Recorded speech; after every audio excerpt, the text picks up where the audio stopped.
I don't care if it's going to get me a copyright strike from random foreign country. We will fight it gladly. How's everybody's Sunday going? Let me know if you guys can hear me. As usual, whenever I start streaming, I break all of my audio setup, so we're going to have to fix that again. I love a good day zero stream where we kind of figure out what we're going to do. Also, I can't help but notice and be very excited to see that we still are rocking the top right corner message in Skyrim. That's hilarious. That I shouldn't say hilarious. It's awesome that they give it to us. It is hilarious in a sad way for PlayStation users who have had to look at that for a month now and they can't buy it. That is really unfortunate. Really wish we could get that on PlayStation. But it's pretty wild that they are giving us that spot for so long. Pretty awesome. Thanks, Bethesda. You guys rock. Seeing as Brian's commenting on my PlayStation commentary, clearly my audio's working. Can you guys hear me already? All right. Of course, ain't. Hello. Figure we're gonna have a probably a smallish day zero stream, given nobody's used to me doing Sunday streaming. That's all right.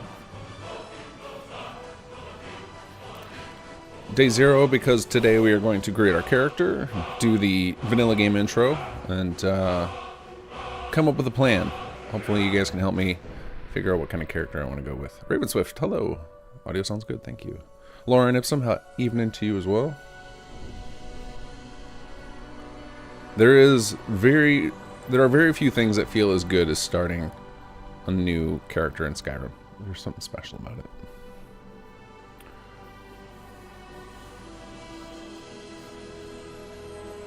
I think the obvious thing we do is try and build a bard, try and play bard class. I think that's the most obvious thing we do today. So we'll so the way when I conceived bard, it was kind of like imagining a couple of skills from each of the trees. Because if you look at the default, Skyrim is designed around warrior, mage, thief. So our fourth class borrowed a couple things from each of them. So we'll try and kind of lean into that and try and create the ultimate bard class here. Oh yeah, that's right. Yeah, Brian, you and Too Large played through this so many times. Well, welcome, folks. We can give folks a few more minutes before we get started. I will start character creation very shortly here. Love F4. Kinggath, would you consider making a creation for Skyrim that somehow works similarly to Conqueror?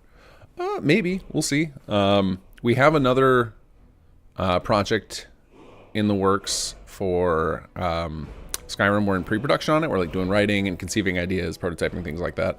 But we're kind of taking a break from Skyrim right now. We're focused. We're actually a lot of us are working on some Starfield stuff right now. And of course, Sim Settlements, as always. We have a big Sim Settlements patch on the horizon.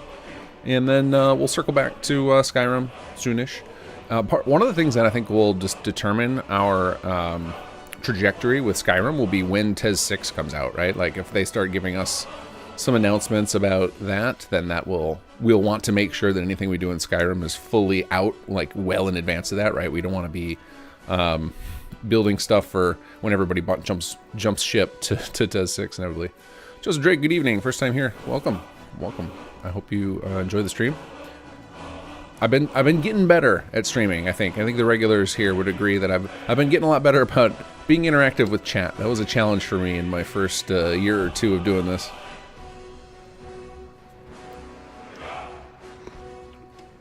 The golden age of gaming, I would say it's a weird age of gaming for sure, because there are so many options, like so many amazing options, that then when my favorite studios put out a new game, it's no guarantee I'm going to go play it because I've got so many things to choose from. It's a very, very weird experience. And part of that is age, but also I think like with how long it takes to beat most games anymore, I think even a younger me would have struggled to keep up with it all. First Skyrim stream, yeah. I mean, this is my, technically it would be my third one because I've done one each time that we've launched a new thing. But yeah, I'm pretty new to the Skyrim streaming space, so we'll see how it goes. But this is gonna be, my Sunday nights are gonna be like a variety stream, so it's probably gonna be Skyrim as a base with occasional go do Starfield. there are people who follow my channel regularly know I talk about the games that inspire me, the games that I've loved all my life, and so those might make some guest appearances occasionally.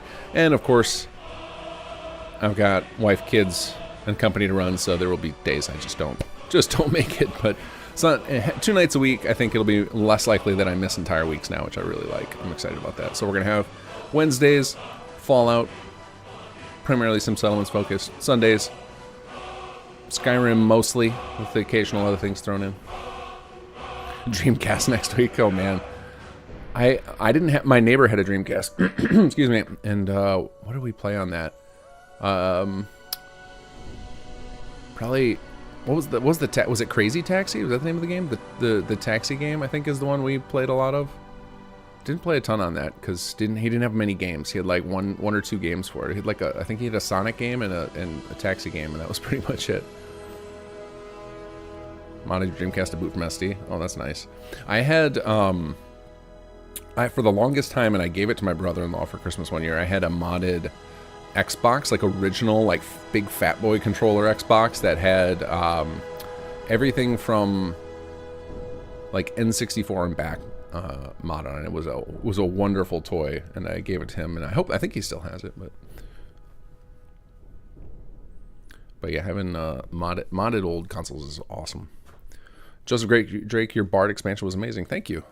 We are gonna play it tonight. Well, I don't know how far we're gonna get into it. We're gonna play through the intro to Skyrim for sure, and I'm actually gonna do East Empire first, or at least a chunk of it, because there is a lot of content in Bard's College that reacts to what you did in, well, not a lot, but there's you meet a couple of characters from East Empire during Bard's College, and if you had done East Empire first, they will have different lines. They will recognize you. We're gonna do a patch for East Empire in the future that does the reverse, where it's like if you happen to do Bards first and then you meet them and they recognize you, that they will react to that, but we haven't gotten that onto the schedule yet. We're trying to work out some other stuff first, and if I do something like that, I want to make sure we have some other content to add to East Empire, because anytime we add new stuff, Bethesda QA has to touch it, so we want to make it worth it.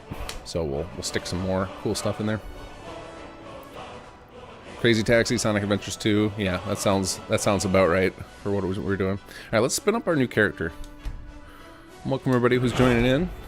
We're starting brand new character day, level 1. We're gonna try and build a Bard class, obviously with Bard's expansion being key, but we're gonna go right through the full intro. That's why this is day 0. We're not gonna get too into any of the, in fact tonight we might not get into any of the actual East Empire Bard's College. I might start to do the first conversation with Shakar, but goal tonight is to build our character, talk to you guys about my plans for this Sunday stream night, and yeah, kind of plan out our build and think about how the character is going to play out, because I think Bethesda games are most fun when you RP a little, in the sense that you like have a goal for what your character is going to be and focus on that stuff. I think they end up being a lot more fun than just doing Stealth Archer every time.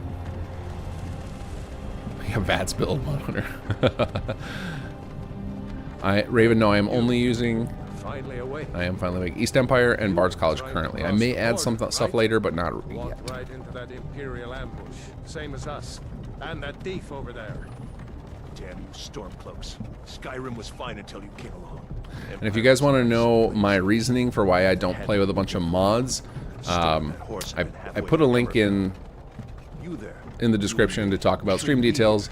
But short summary is basically, We're all brothers and sisters in binds. not only do I learn more about how our mods play and how we can improve them, What's wrong with him, huh? but I get a feel for what everyone's experience is, which will help us design ideas for other creations. And if I'm playing with a bunch of mods, then it makes it harder to separate that. And then most importantly is if I happen to run into a bug on camera, we can just take that save and fix it, knowing that there's no other variables in the system. So I'm not even using unofficial patch. I'm just using East Empire and Bard's College. What village are you from, horse thief? Why do you care? A Nord's last thoughts. So Love F4, no, not really modding the game, just playing with those two. I do have Anniversary Edition installed, so I've got all of the Creation Club content. So I've got a fair amount more than Vanilla. But other than that, it is basically vanilla playthrough. Sure. Mara, Debella, Kinneret, Hi, I'm Kez. Been a while, Kinggath. I used to frequent your server back when CC was fresh. Do you have any plans to make Skyrim creations? I have made 2, and they are in this playthrough right now. East Empire expansion and Bard's College expansion. They are both very sizable systems mods that have a story. Bard's College, most people have compared it to the scope of the Dawnguard DLC in amount of content, which I think that's fair. It's definitely a similar amount of hours you get out of it. So that we went crazy with actual quest content. East Empire expansion will get you a ton of hours of gameplay because it's just the system takes a long time to flesh out. But Bard's College is a pretty crazy amount of like voiced story content. No Inigo, not yet. I may add Inigo because there's 2 mods that I'm desperate to play through, which are Inigo and Legacy of the Dragonborn. But I don't want to start with those while I'm trying to. We want to show off the stuff that we've built, and it's a good chance to check for, maybe after I feel it myself more. Obviously I play these a lot when we're building them, but then that's it. Then I don't keep playing because I don't have a lot of time to keep gaming. We're always building games. The most mod authors and a lot of game developers will tell you that their game time to actually play drops way low once they start making things. Both because game making takes a long time, but also because it's addictive, and as soon as you start to play a game, you start thinking about, oh, how could I do this in my game? One at a time. Empire loves their damn lists. Ulfric Stormcloak. Skyrim Sim Settlements when? Not anytime soon. We're still, people have asked me about Starfield too. Since we're still trying to finish Sim Settlements 2 for Fallout, it's really hard to envision taking on a project of that scope again. I mean, by the time we finish it, it's going to have been like 10 years of development, because while we switched to SS2 from SS1 a few years after, the lessons we learned in SS1 were invaluable for building SS2. So I'm not quite ready for another 10-year journey in another game. I am ready for 10 more years of game building, but I don't know if I can do it all on one single project right now. I need a little. I like changing it up here. All right, what should we do for our character? So we're gonna go something Bard. Let's see. I feel like anybody who watches me play Fallout 4 knows I just like to grab default character. So my gut instinct is just go default Nord. I think that might be what we do. I'll name myself at least, but I don't have as much patience as most do for character building. So we're going to just say Kinggath looks like default Nord.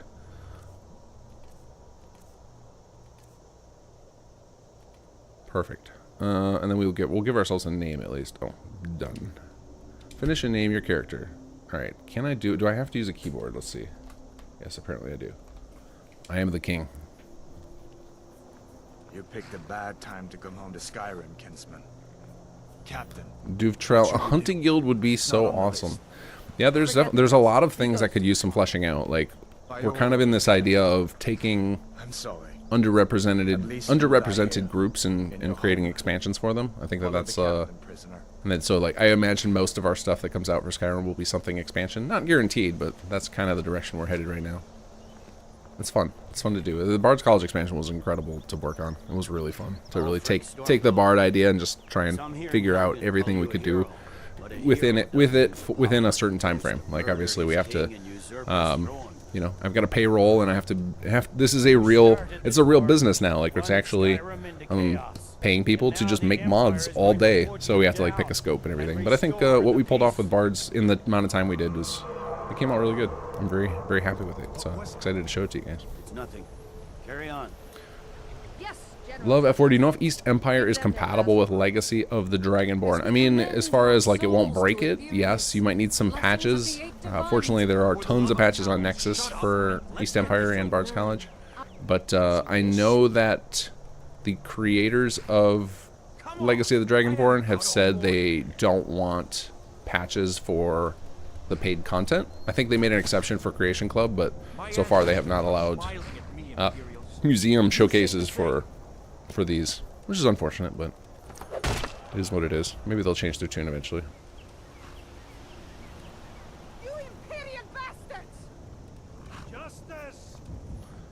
Modern 2042. You should use unofficial patches closer to standard play than without. I mean, I've played a lot of Skyrim over the years, and I have used unofficial patch in the past, but even my most recent playthrough, I didn't have it, and I didn't run into any terrible bugs. So we're taking a risk to go without it. Next prisoner. To the block, prisoner. Nice and easy. Here we go.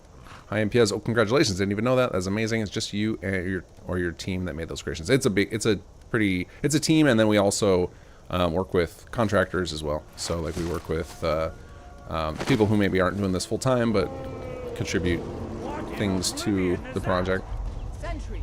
But yeah, definitely a team effort. No. Train Wiz has ruined this sequence for me because every time I play this now, I see Thomas there.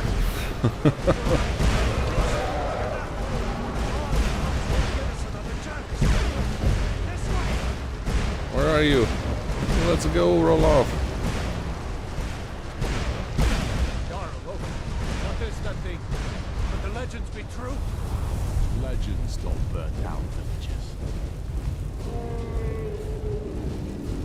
CBN, I wonder if there are plans to do similar paid mods for Starfield. We are going to do some paid stuff and some free stuff for Starfield, but I don't know what form it will take necessarily because we are lacking a lot of the... we can't do anything of this scale yet for a variety of reasons. One, there's not enough tools. Like we don't have lip sync tools, we don't have animation tools, and there are some pretty severe limits on how big the archive files are that you can submit to the program. So we're still trying to figure out what our Starfield life looks like. But we have a lot of cool ideas for Starfield content, and especially systems.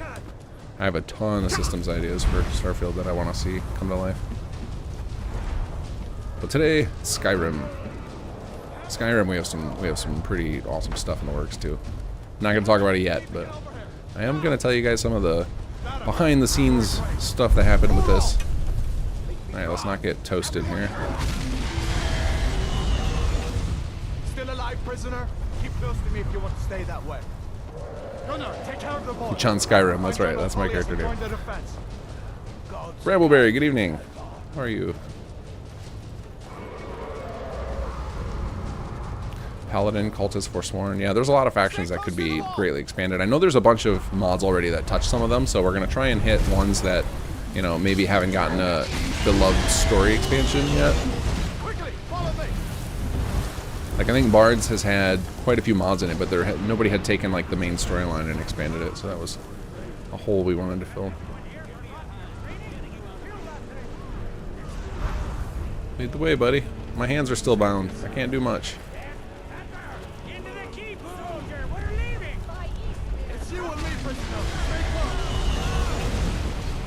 This, you know, now that I understand, like, how the sausage is made with Skyrim, this whole sequence is very impressive that it plays out like the same every time. It is. You're not stopping us this time. Boy, I hope that dragon takes you all to Sovereign Guard. You, come on, into the keep. With me, prisoner. Let's go. All right, here we go. We're going Imperial. Says Benefactor, I was impressed with the Dragon language used in Bard's College expansion. There were only a few minor grammar issues. Yeah, one of our guys is really into the Thum. What is it called? Thum.org. And tried to keep us on that. But we made, well, a lot of the places we made a lot of mistakes were we didn't realize how you type into the CK that matters. Like sometimes you have to use like II or EE and it will change the characters.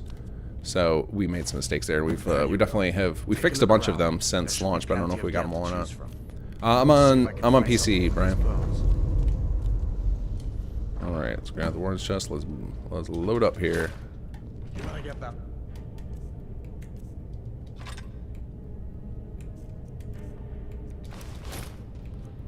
Get this stuff out of here. Give that sword a few swings too. Let's keep moving. Molo Power, those tools going to come someday. Going to come someday. Speaking, I assume you're talking about the Starfield tools. Yeah, they should come. I'm sure it's just I couldn't tell you what the holdup is. I'm just hopeful they come sooner than later. Because obviously we much more enjoy doing big big story content than smaller things. Come on, this way. And there's only so many things we can do to disguise a lack of lip sync, right? You can put a guy in a helmet, you can use a robot, and then eventually it will start to become tired. But my biggest issue with it is it's really hard to fall in love with a character if their face doesn't animate. So. Hear that? Stormcloaks. Maybe we can reason with Hi, MPS on Creations. Can you collaborate between creators? Yeah, you can work with whoever you like. Hold up now. We only want to. If you want to die. I mean, the trick is filthy Stormcloaks. No one here now. Let me see if I can get that. I guess I'm a traitorous Nord. I should be siding with the Stormcloaks. Any of you guys have a shield? I would like a shield, please. This way.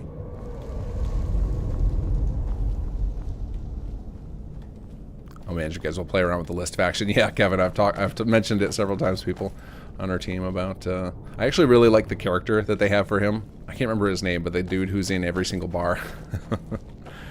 He seems like there's a lot of potential there. Damn, that dragon doesn't give up easy. What are you doing? We need to get out of Helgen. Special Sunday stream indeed. Okay, actually, this is going to be my new second stream night. I am going to be streaming more often because there is too much stuff to cover anymore. One night a week doesn't do it.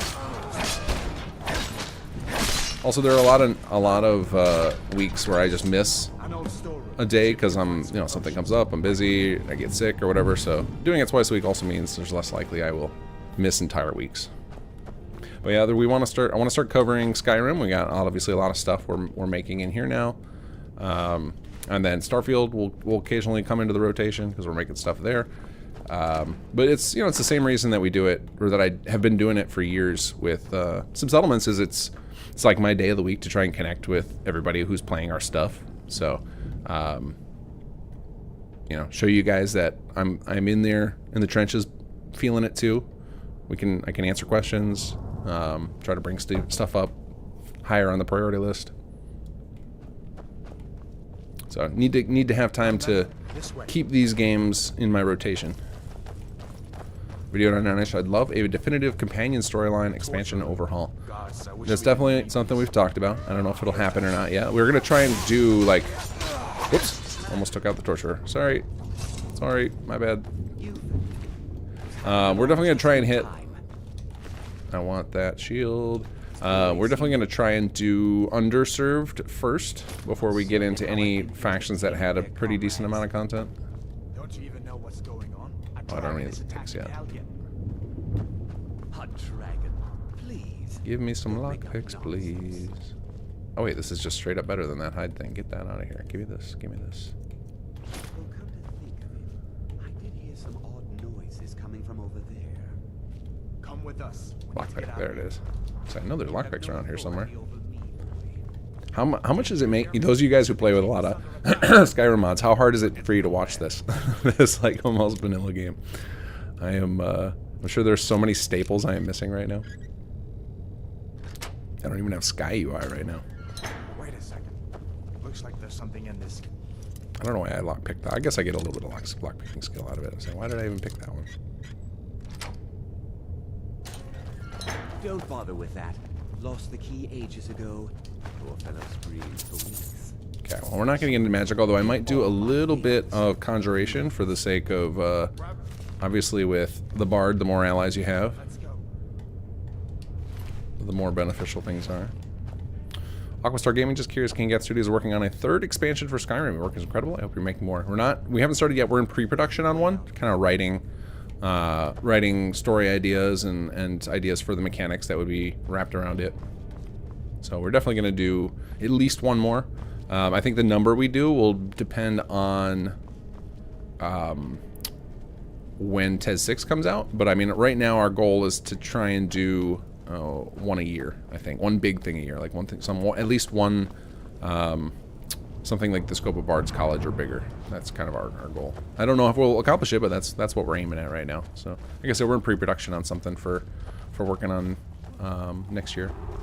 But we need to not only give ourselves a break on the game so that we don't start repeating ourselves or burn out. But also, like, all of you guys, like, if we just kept spamming you guys with stuff to grab all the time, you're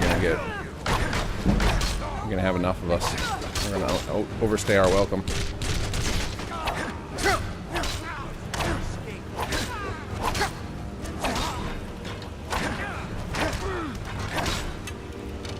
I need boots. Did I not get boots? I thought I got boots. I need what am I missing?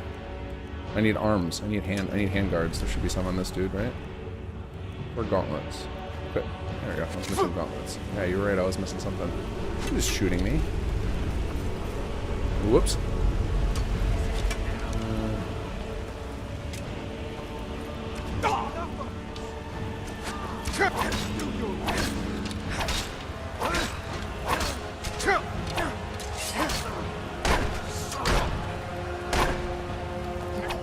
Whoops. There we go.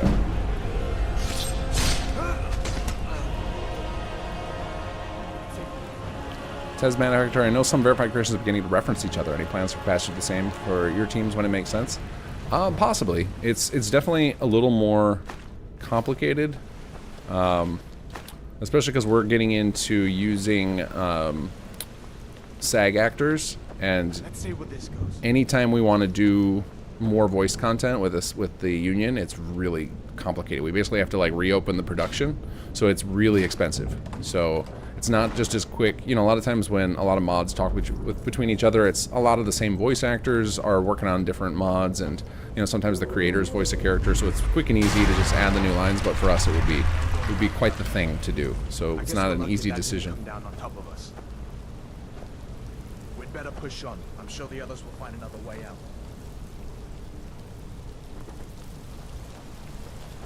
Hoping for Skyrim extended cut to incorporate Kinggath creation, similar to how they plan to incorporate Beyond Skyrim. What is extended cut? Is that like a community system, like or is that a mod list like a Wabbajack? I'm not familiar with extended cut. That doesn't go. Sean, how are you not using Sky UI? Because I like to suffer. Yeah, no, I'm playing mostly vanilla. It's I might add some more things later, but for now, my goal is to keep the experience that the vast majority of players will have on both Xbox and PC. What next? Giant snakes.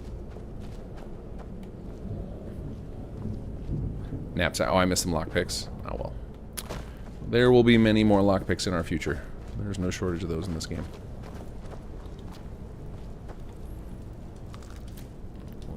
Eat some spider eggs if I decide to get into alchemy later. Sky UI soon, please. Is it torture to the eyes to look at this vanilla equipment menu? Missing more picks in the backpack. Yeah, it's alright.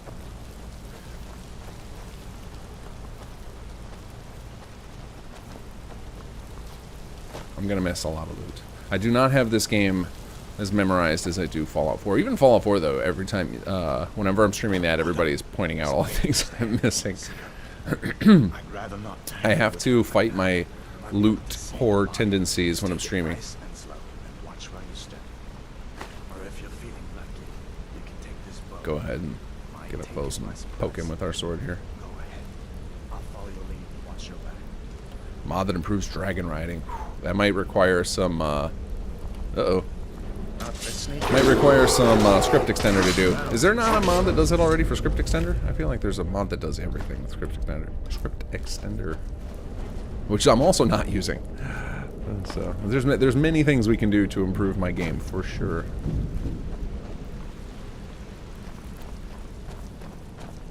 Yeah, shield's not working on arrows is a real bummer. I forgot about that, and then was quickly reminded when that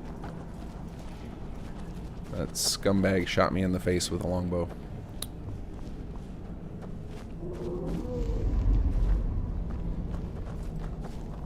Build your own home for Breeze Home is the best player home. This looks like the way out. I was starting to wonder if we'd Is BYOH is a mod, right? It just changes the way Breeze Home works, or is it? Because BYOH reminds me of that's the script name. All right, and We're not doing survival mode. I do not have the patience for survival modes. The although I was thinking I should, and I think we are going to do this. We're gonna crank up the difficulty. I always play in normal, but we're gonna crank up the difficulty. If I'm not gonna play in survival, we'll at least make the battles harder. Gameplay. I don't know if I'm gonna go all the way up, but we're not gonna play in novice. We'll do expert. Oops. Yeah. I think I was in novice for testing recently. I forgot to turn it back up. That was why I wrecked that bear. No problem. This time. But I don't think we should stick around to see if he comes back. The closest town from here is Riverwood. My uncle's the blacksmith there. I'm sure he'd have Oh, extended cut doesn't exist yet. It's something somebody's working on. Okay, cool. Which is it, a known team or is it somebody new to the scene? I don't care either way. I'm just curious. Obviously, we were new to the scene just recently. So. Oh, the BYOH adds quest upgrades your home. Okay, because BYOH is a script that I think is in the Listen, we should go to Solitude and join what's it called? Hearthfire. In the Hearthfire We DLC. really use someone like you. If the rebels have themselves a dragon, The swimming animations are abysmal. That's funny.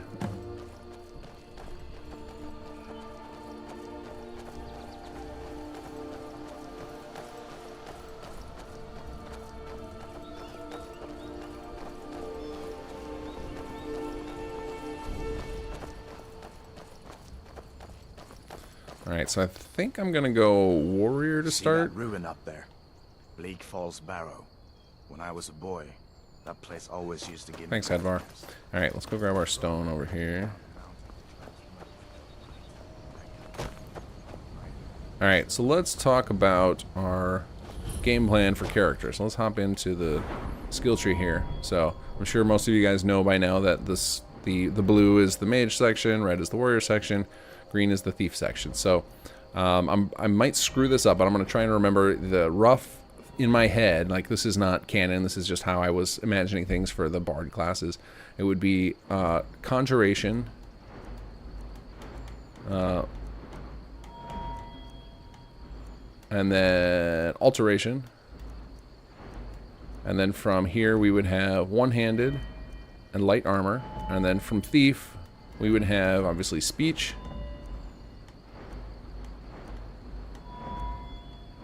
I'm sorry, light armor is from thief as well. What was the second one from warrior? It was one-handed. I don't remember what the other one was. I think that was where we had a couple of them where we were like, what one would quite fit in or would be it, and we didn't quite land on it. So there was a lot of discussion about should we make it so that there are, you know, some benefit for sticking to those. But those are going to be the traits I'm gonna go for. I'm gonna go with one-handed, light armor, speech, conjuration, and alteration. Those are going to be my my focus for this character. So we're going to kind of mix and match around, try and play that role play that bard. But we're going to start with warrior because I want to get my one-handed skill up. For the there's some features in Bard's College expansion that embrace one-handed swords, so I want to take advantage of. These are the Guardian Stones. 3 of the 13 ancient standing stones that dot Skyrim's landscape. Yeah, sneak feels like it could work. Bard-like. You want to not get hit, right? I knew you shouldn't have been on that cult the minute I laid eyes on you.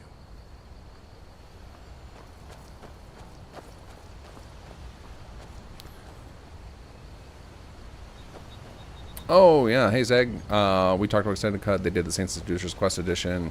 He's going to go on other published to integrate into the MQ and reworks many dungeons and such. Yeah, it sounded familiar, but it's not something I've played with yet. Okay. So let's head over here. I don't want to clear any dungeons yet, because I don't want to trigger necessarily East Empire Company yet. You've already earned your pardon. But until we get that confirmed by General Tullius, I think we are going to go do...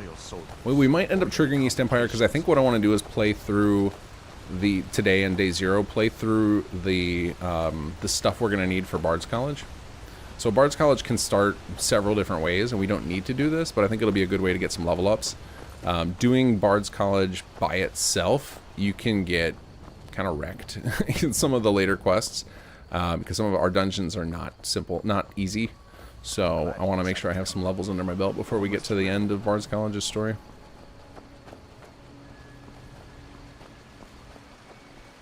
So we'll probably tonight try and get through to the Greybeards, because we do want to shout where you don't have to. So one of the things we did with Bard's College to structure it was that the only content that requires you to be Dragonborn is the main quest line, but you get access to all of the other systems before that, so that you could choose to do, if you want to do an alt start playthrough, or you're just like, no, I'm not interested in Greybeards and Blades today. Suck it, Delphine. Then you can choose to do that and still enjoy most of the Bard's College content. Uncle Halvor, hello. What are you doing here? Are you on leave from shores and bows? What happened to you, boy? Are you in some Uncle, kind please, of trouble? keep your voice down. I'm fine, but we should go inside to talk. What's going on? And who's this? He's a friend. Saved my life, in fact. Come on, I'll explain everything, but we need to go inside. I ran out of cream tonight, so we're on black coffee today. Sigrid will get you something to eat, and you can tell me all about it. A dragon! I saw a dragon! What? What is it now, Mother? It was as big as the mountain Lyre behind of his Deafening. back. What is that? It flew right Two-handed over lyre? the Is that an instrument? How is it? Please, Mother. If you keep on like this, everyone in town will think you're crazy. And I've got better things to How does this play with mons that change the skill tree? I use Ordinator. It should work fine. So we ended up doing, we have a skill tree, but we kept it outside of this menu for one reason, because there are certain limitations in the base engine that you wouldn't be able to work with Xbox, so we can't add new actor values without, I think Script Extender supports it. And then obviously modifying this whole HUD would make us massively incompatible with all sorts of things, so we ended up doing our skill tree as an external system. So it should work fine. I think the biggest conflict people have with this, and we have a modified patch that we'll probably be releasing next week. I actually have to, we have a team meeting tomorrow morning. We'll be talking about some of the stuff we're doing coming up soon. But we will have a system enabled where you can use the back door of the Bard's College to get to the vanilla cell, so you can use other Bard mods easily. Like right now, there are patches for it, but we want to make it so that there's a simple solution for it in one of our creations. Like you lost an argument with a cave bear. I don't know where to start. You know I was assigned to General Tullius' guard. We were stopped in Helgen when we were attacked by a dragon. A dragon? That's ridiculous. You aren't drunk, are you, boy?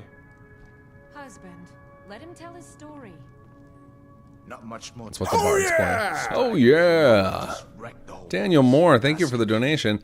Liars with the Bard's Plan was wondering if you made any of these as weapons. We did. Okay, so we had during development, we had a joke weapon where you could pull the loot out and use it as a mace and smash people. It was pretty funny, but we didn't actually ship with that. You know, one of the adding new instruments is on the wish list, but it's very complicated to do.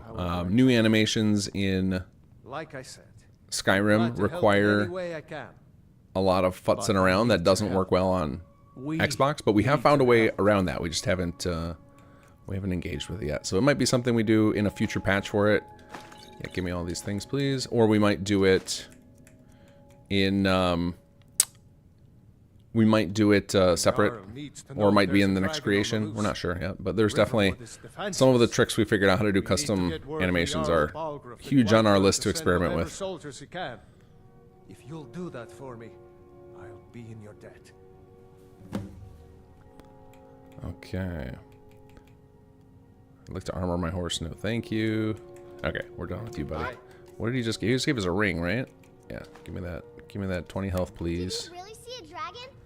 All right, how close are we to leveling? All right, we still got a ways to go. Look like, did it have big teeth? Okay, to Whiterun we go. We'll see if we can catch the giant in time to not get yelled at by what's her name. Kill some wolves on the way, get a little XP. Well, I guess that was one of the things that took me the longest to remember when I started working on Skyrim again after being obsessed with Fallout 4 for years. Was there's no real XP, it's all skill grinding, which I actually prefer. I really think that is one of the things I think Starfield did right, is it kind of meshed the two. You get XP, but you also have the skill grinding through their through the challenges. I think the challenges are a lot of fun in Starfield. They make it so you kind of design your own gameplay around those, and kind of distracts from some of the boring parts of like bouncing around planets. It's like, oh well, at least I can work on my skill challenges, which is fun. All right, I gotta remember I'm no longer on novice, so I've watched other people play legendary difficulty, and I was like, nope, that's not for me. those ice troll or frost trolls are going to piss me off to no end if I do that.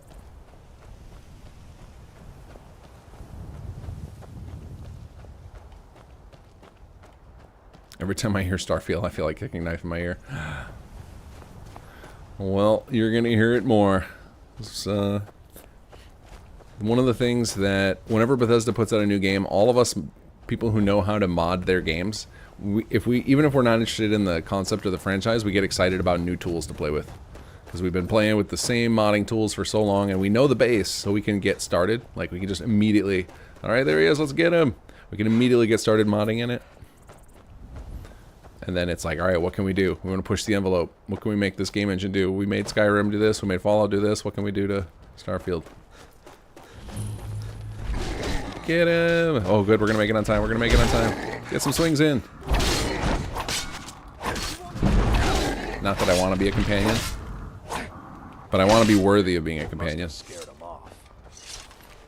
Sure, we'll take an arrow. Strong. Come to your Vasker. There she is. Handle yourself well. You could make for a decent shield, brother. An outsider, eh? Never heard of the Companions? An order of warriors. We are brothers and sisters in honor. And we Molo, I kind of wish they leaned more into automation when it came to outpost settlements in Starfield. Yeah, it was their direction with outposts is very odd. Because it seems like they want you to play Factorio in it, but then they didn't give you any like foundations to build a factory on. It was like it was very there was no clear, either wasn't a clear vision for outposts, or maybe they just didn't have enough resources to pursue and finish exactly what they wanted. It's hard to say. You know, crazy things happen in development of big projects, so I can't really guess what happened there. But yeah, outposts to me feel like they lack of purpose right now. They don't really serve any function, which is a bummer, because I love settlements so much in Fallout 4.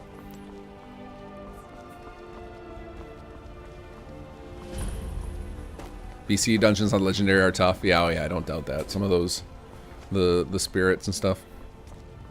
But I wanted to have a little bit of a challenge. So I think, and you know, it might be that I crank it up to Legendary at some point here, because one of the things with like the way we designed the Bard class is it's meant to be more of a stand back and think strategically. Like, you get to use lots of shouts with it, lean on your companions to be your meat shields. So having the encounters be hard enough to where you can't just like brute force your way through all of them is probably a benefit to our class playing how we envision it. So it might be to my benefit once we get into the Bard stuff to actually crank up the difficulty.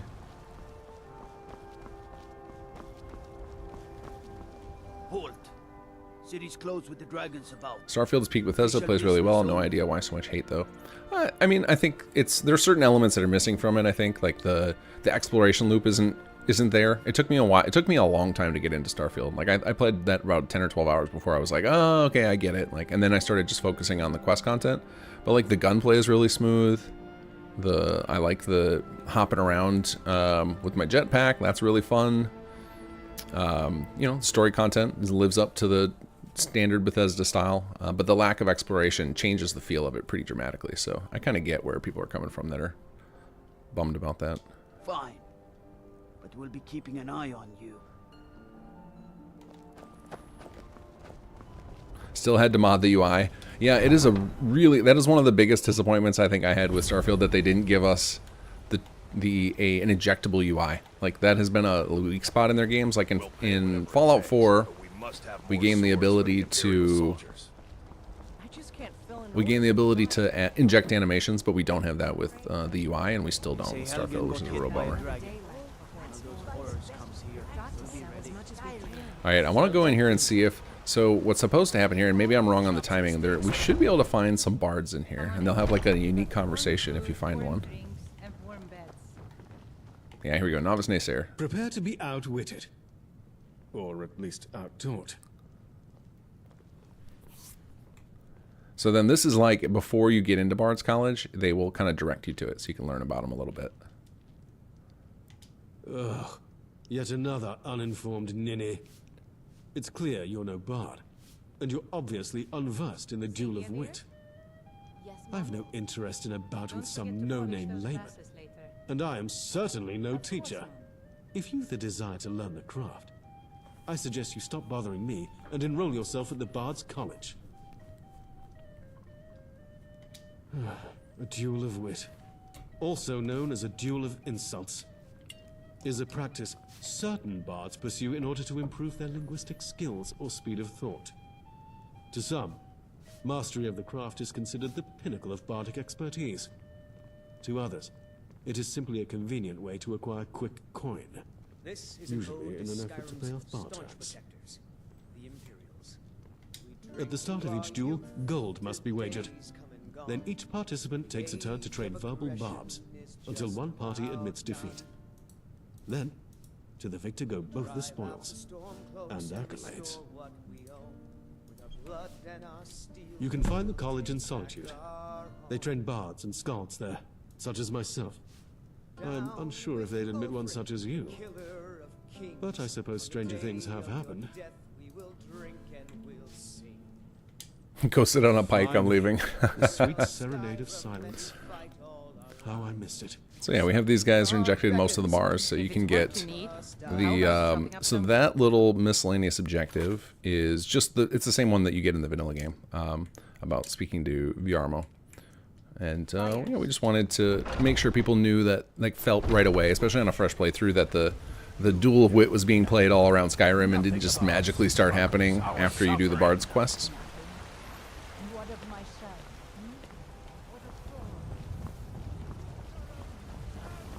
Brigands I can handle, but this talk of dragons, world's gone mad.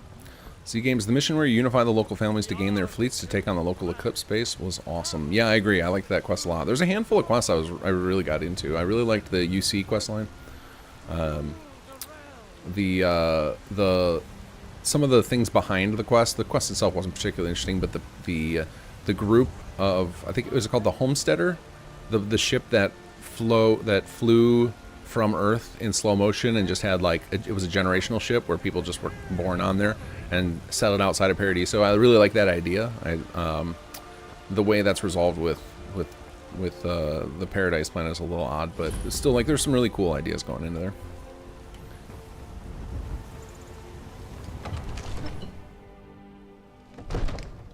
No one will miss the guy, right? Yeah, I could have just, if I had shouts, maybe I'd have launched him. Is this a new series? Yes, it is, Happy Nihilist. I am going to start streaming every Sunday night from about 9 to 11, 9 to midnight, something like that, depending on what my Monday schedule looks like. And we're going to play Skyrim, and we're going to play through all of the stuff that we've created, and then if I run out of that stuff, we'll probably, there's some mods that I really want to get into, particularly Legacy of the Dragonborn, but I'll probably install Inigo as well to play along with me, to have as a companion. Just I want to see, like, I've had both of those installed before, but I've never actually got into their content. I know those are two of the most beloved mods in Skyrim, so I'd like to get myself more familiar with them to see, you know, what is it that people are expecting when they're talking about their favorite mods in this game. Well, that explains why. So, and then occasionally we're going to pepper in some Starfield, or maybe some other games from the rest of the massive catalog games that are available. I have a back catalog of games that I've been meaning to play. I've got games that kind of inspire me that I'm sure many of you have never heard of or seen, that it would be useful to play on stream, at least for a day once, and just talk about why I love it and everything. So Sunday's going to be variety stream night, but for now it's going to be focused on Skyrim and occasionally Starfield. You saw this dragon with your own eyes? Really? You're certainly forthright about your criminal past. But it's none of my concern who the Imperials want to execute, especially now. What I want to know is, what exactly happened at Helgen?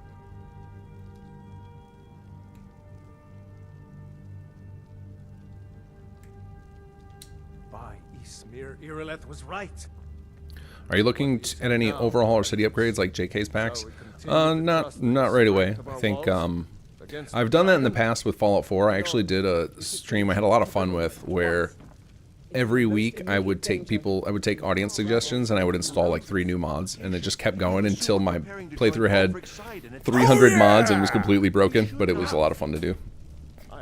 Commander Wolf, thank you for the donation. The worst thing about the outpost system is that they're level locked up to high-end levels instead of getting right to it, followed by research to unlock it further. Outposts and mechs were a big selling point for me in SF. Yeah, and outposts were undercooked. I think they need a lot. And then mechs, I feel like mechs was a crime that those were not in there. Playing through, and if you guys, we're talking about Starfield, playing through the Aquila questline and not having that final boss in a mech. I feel like he was supposed to be. Like, whoever wrote that quest was... This is why, during the... Spoiler alert, for anybody who's going to play through it, if you play through the Aquila questline, with the... I can't remember the name of the group. Basically, they're the equivalent of, like, Sheriff's Department. Space Sheriffs. And, at the end of it, you get to this guy, and he has, like, 2 stages, where you beat him, and then you talk to him, and then you have to fight him again. And it's like, that was... They intended for him to be riding in a mech at the first phase, and then that just didn't get implemented. So I'm hoping that they backfill that, or somebody mods it in if we get mech support in the future.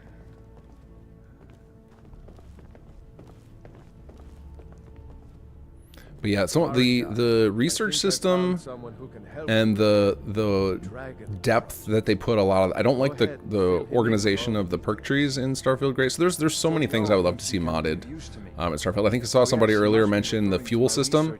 Like, I feel like just restoring that would dramatically change the feel of that game. Anyway, the game feels like it's just brewing with potential, or brimming with potential, is that the phrase? And I would love to see how it feels after heavily modding it. But the mod scene has been a little bit slower to come up on Starfield because I think there's been so much negativity around the game. And also the tools have been troublesome too. So there's actually a lot of things going against Starfield currently. With some of the ways they changed the engine makes it so you can only run a limited number of mods. The way they changed some of the engine makes it so that it's a lot harder for the Xedit team to actually support it. So it's got a lot of things stacked against it, but here's hoping that turns around over time as Bethesda seems like they're aiming for supporting the game for the long haul. Have they announced they're going to do a second story expansion? So I'm betting it depends on how far they take it. Depends on how this first one does, which comes out at the end of the month. So we'll see. I'm definitely going to play Shattered Space though, for sure. Straight to the point, eh? No need for tedious hows and whys. I like that. Leave those details to your betters, am I right? Mrs. Sim Solomon's Fallout 4 Forever Let's Plays. I mean, they're still going. I'm still on a SS2 playthrough of...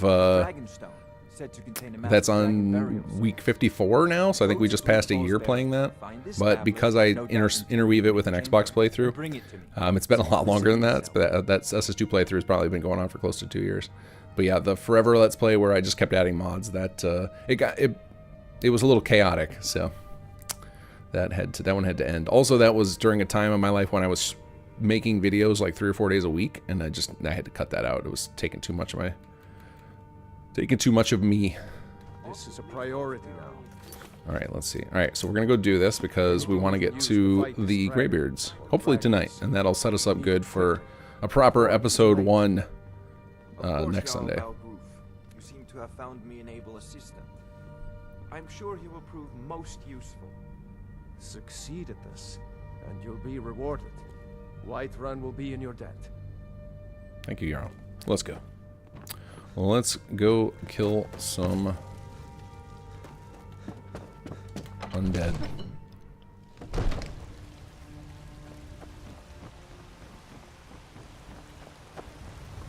Yeah, the mod extend issue is definitely a problem. Hopefully they'll get that fixed.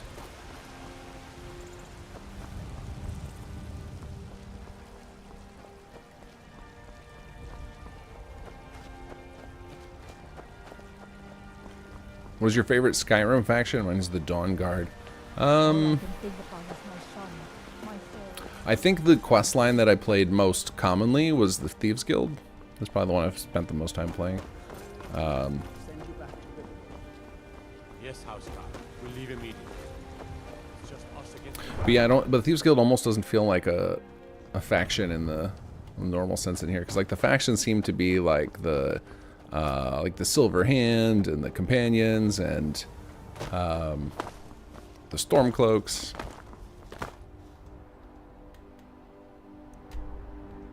Yeah, I think I've spent the most. I've probably played through the Thieves Guild quest the most, but that might be loving the Thieves Guild questline more than the actual Thieves Guild as a group.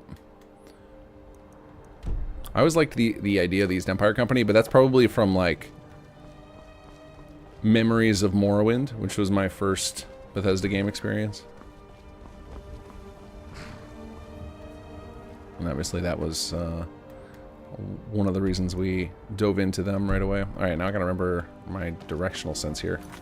Alright. There we go. Okay, so we need to go back toward Riverwood. Oh, I guess I can fast travel. Travel to... Wait, did I not get the quest marker for... Well, I don't know if that's actually faster. Yeah, it's a little bit faster, I think, walking from Riverwood over the bridge. Hike left. I go through town.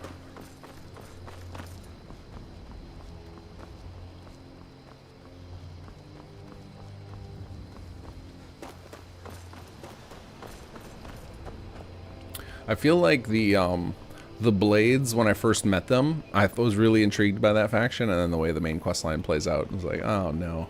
I know there's plenty of memes around those characters, but yeah, I don't know. I would say like Skyrim's weird in that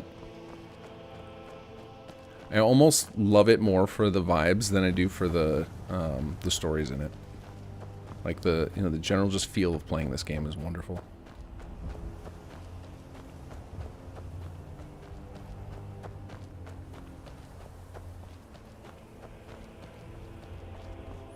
Hey Carvok, no, this is not Fallout. Sunday night's gonna be my new variety night. So we're doing Skyrim right now. We'll pepper in some other games periodically.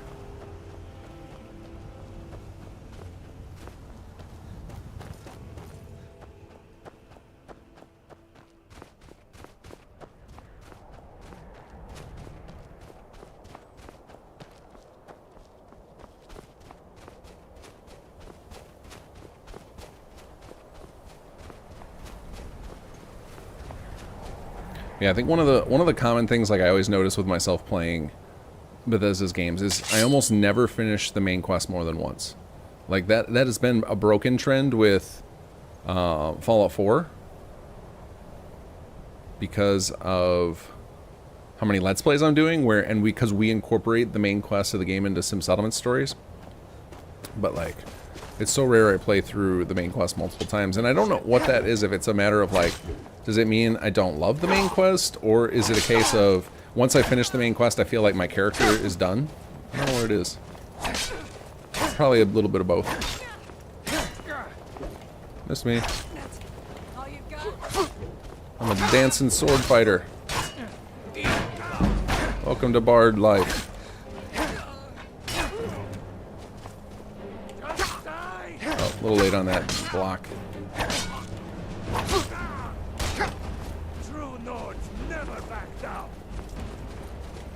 Come on, buddy.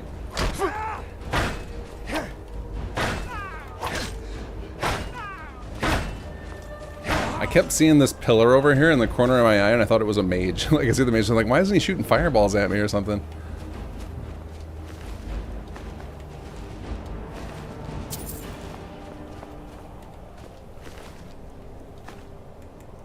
Oh, this is an upgrade, isn't it? Thank you. Apparently all this stuff is an upgrade too. Just going straight. We're just going to be John Skyrim here. We're just going to wear all the default. Drop all this Imperial filth.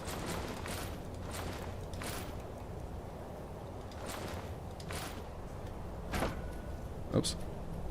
There we go. We're just default character now. Hey bunny, you want to be my pet? Alright, let's see if there's some treasure in here.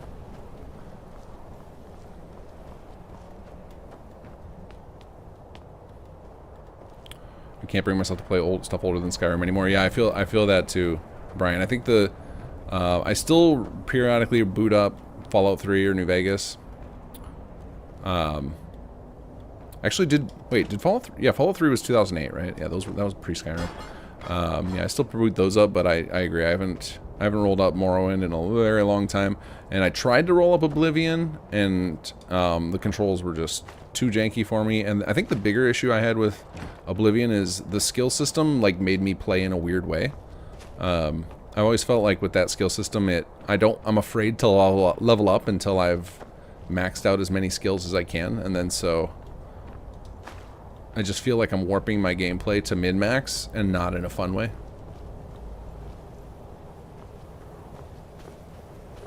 Litter bug, yeah. Okay, let's see. Up this way, I guess. Oh yeah, and here's where we need to save because I get wrecked by this stupid frost troll. Next mod, Skyrim Pet Keeper expanded. Okay, you joke about that, but I did jokingly pitch to somebody at Bethesda back when I was in Creation Club that I would do a Pokemon system for Skyrim. Some battle pets. That is 100% doable. I would need UI support, but it could oh no, this isn't where the frost troll. The frost troll is on that I get killed on is on the 7,000 steps. That's what I was preparing for mentally. Either way, good idea to save periodically.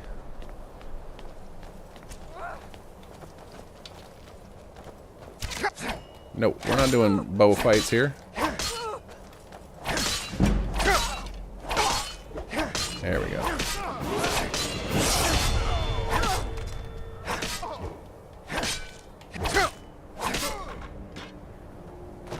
So I know there's a third one around here. Where'd he go?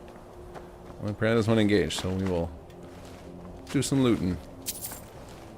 And then we'll heal up with the old... Alright, we'll grab some health. And we're going to go ahead and go into one-handed swords. We're going to be using that quite a bit for a while. You won't live to see tomorrow. James Roden, so what's the loadout on this? Your stuff plus the CC stuff? Exactly, yeah. I'm keeping super minimal. If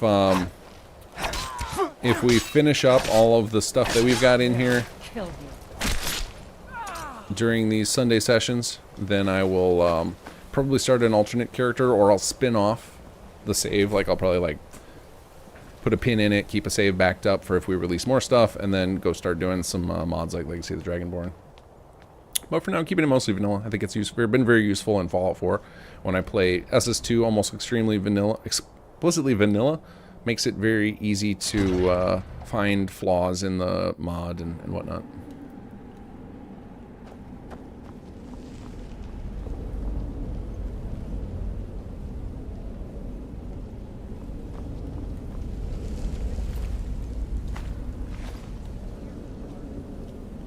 Have you tried Daggerfall mod for Skyrim, Missy? No, I didn't know that was a thing. What does that do? Do you actually go? Is it like make the game procedurally generated, or does it take you to the provinces that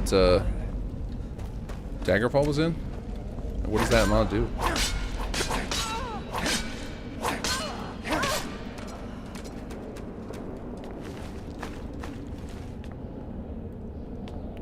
Ravenswood, I've had a Tale of Two Wastelands playthrough going for years now. Yeah, that's one of the ones I've been interested in, because I actually like this is probably blasphemy to say, but I like the main quest of Fallout 3 more than New Vegas's, due to one moment, and that is when I get to Yes Man in New Vegas, for whatever reason, my brain is just like, I don't want to play anymore. I don't want to play the main quest anymore. Before that, it's wonderful, but then I never finish it, whereas, well, Fallout 3 questline, I feel like I always finish it when I play Fallout 3. So I could easily do a Tale of Two Wastelands, happily finish Fallout 3's questline, and then pop over to the Mojave, and I'd feel good about that. But for whatever reason, New Vegas, as soon as I get to Yes Man, I'm just like, well. I think it's because the mystery's over at that point, because then it's just like, well, here's your checklist before you end it. Whereas up to that point, I'm being like drip-fed little bits to try and figure out like what the hell is going on. So I think it's something like that. Unarmed strike, yeah, we're not doing unarmed strikes, we don't need that. Dog meat, I choose you. Yeah, for the Pokemon. Mage pets like an EverQuest mod. I don't think I played EverQuest very briefly back in the day, but it was a little too hardcore for me at the time when it came out.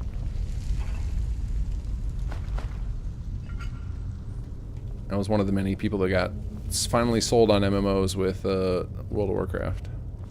Before that, I tried all of them. I remember playing a lot of them for very brief amounts of time.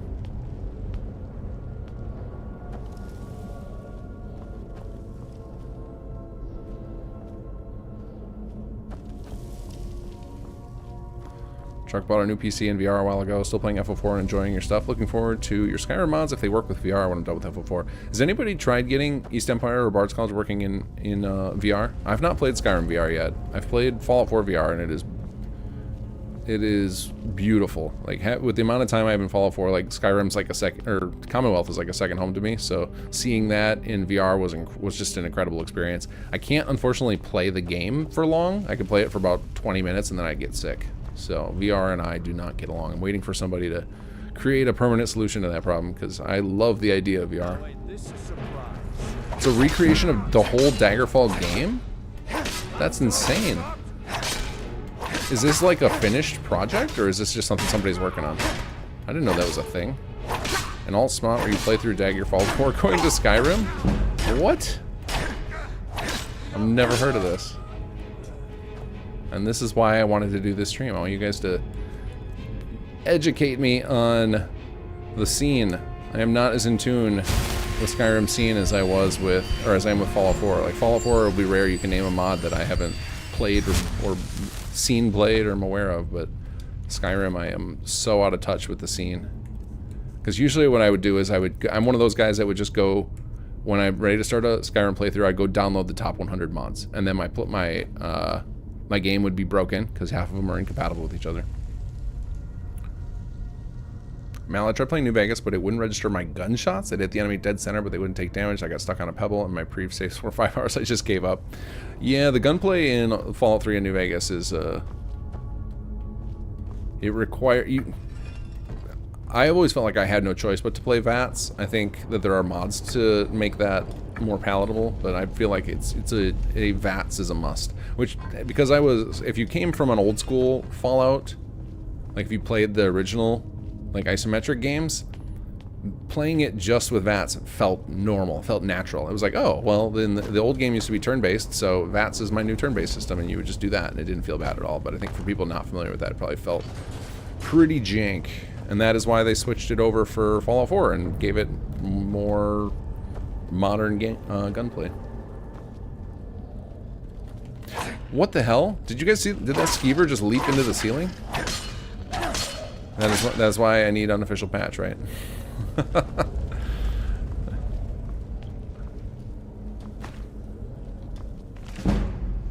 FO3 is better for wandering with this big map, and FNB has a tighter map and tighter story.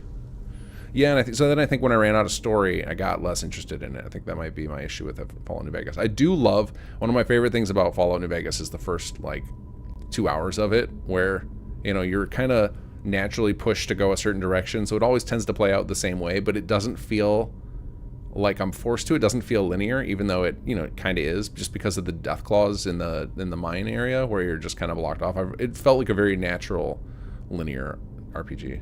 Even though, you know, it's not technically linear. You need bees for Skyrim VR. Okay.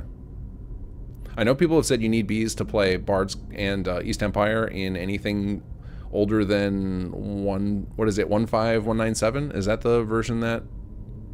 does anybody know, what is the version number that Bethesda launched last December? Because that's the minimum version you would need to play East Empire without bees, I think. Kez finally made it. Hello, welcome.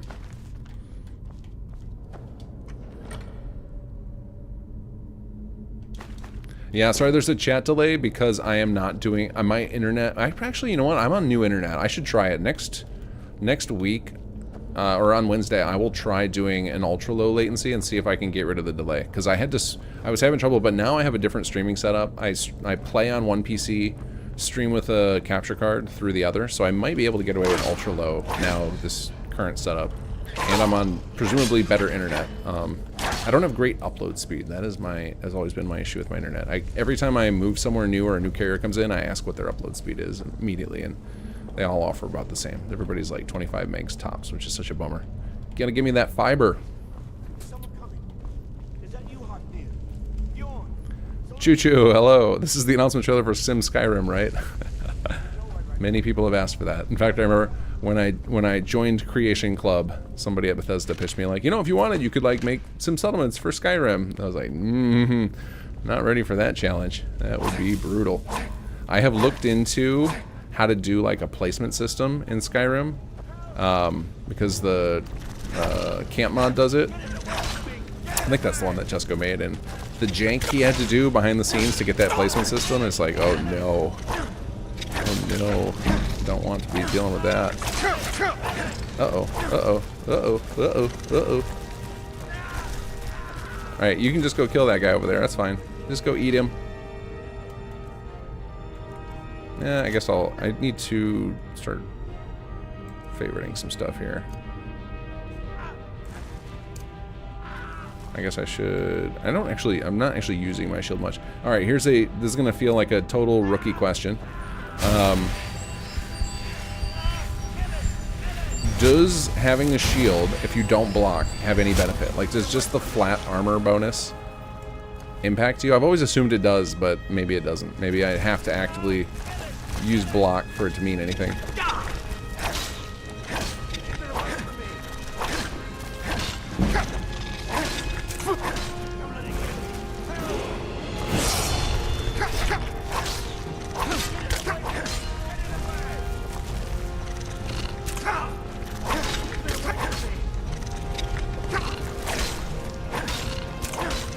And we'll use our cheat heal. Alright, we're actually going to bump up our magic a little bit too, because we're going to need that when we get into some of the shout mechanics later. Can we do another one-handed right away? Yeah.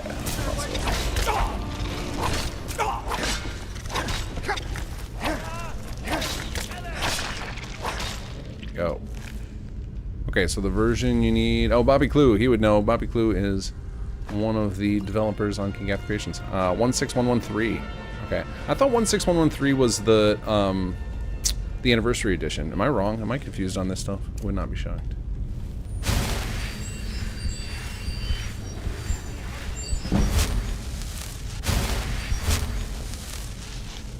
If you're carrying a shield, use it. Takedowns in cities. Make the AIs work for you, giving you food or etc. Yeah, there's definitely a lot to be done with that kind of stuff. You over here. It's coming loose. I can feel it. Oh, oops. Oh, I'm trying to cut. Oh no, I'm so sorry. That was an accident. The spider webs. They made me do it.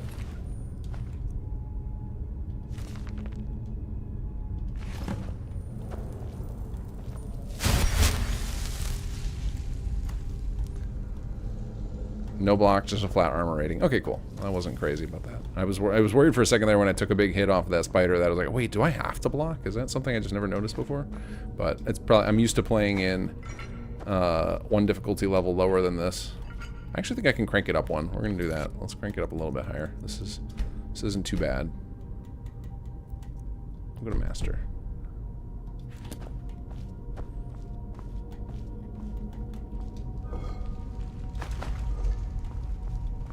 I want it to be just difficult enough to where I feel like I gotta like think my battles through, because that'll make the bard playthrough more fun, since it's about, you know, juggling shouts and such.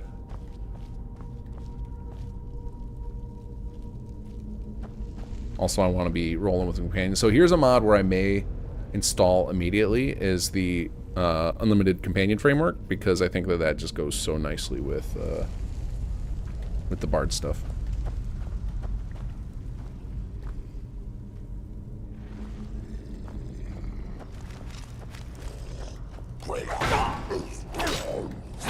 Okay, so blocking is just for the stagger, alright. I knew about the stagger and then it like eats stamina. I just wasn't sure if it was like, wait, am I getting no benefit from my shield without the block? Whoa, whoa, whoa, whoa, whoa, whoa, whoa. Didn't realize how bad I let my health get there. Hang tight, hang tight, hang tight.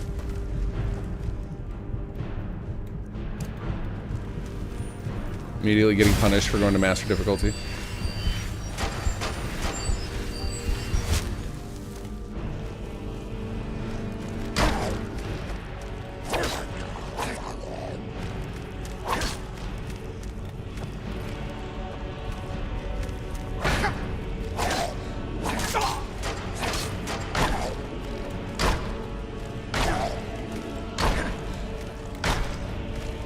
Get out of here with that. Get that out of here.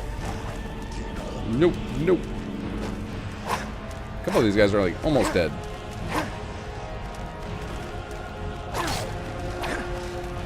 Nope. Get that two-hander out of here. Yeah, and that one's almost toast.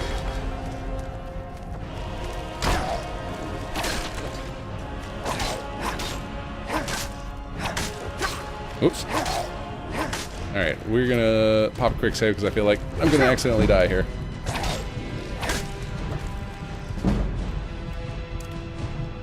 Oh, we're so close to a level already again. No! Ooh. Walking backwards through these tunnels. No!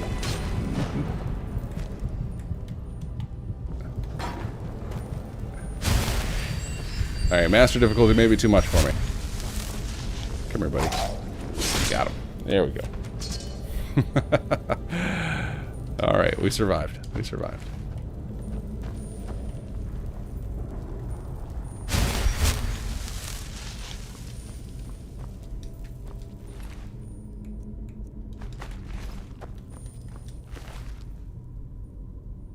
Just need some jet. Yeah, that's the missing element for my playthrough. I need that slow time shout ASAP.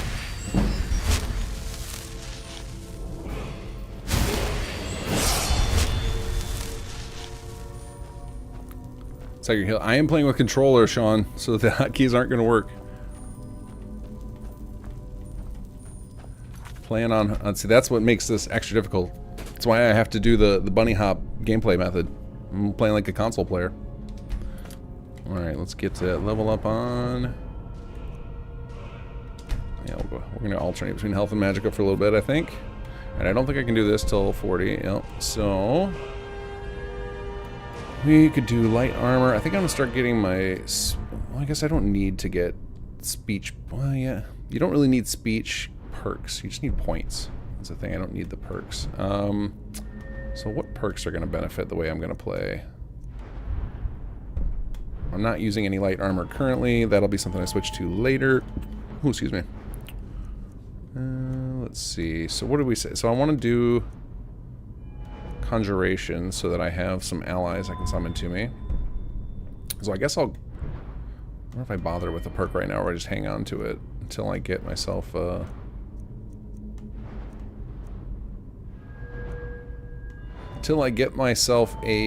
conjuration spell, because I don't think I have any yet. Well, let's check real quick, make sure. Maybe I just... yeah, I don't have any yet, so... alright, we'll just hang on to that for now.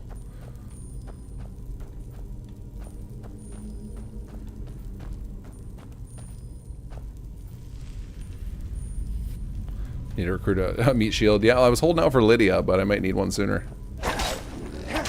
Come here.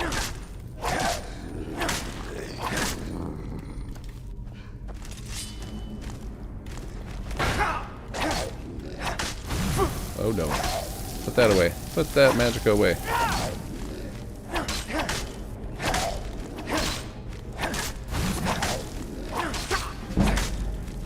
Uh-oh, uh-oh, uh-oh.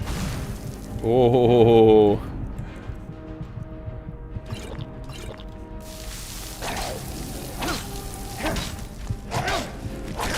Ooh. My master's no joke compared to expert.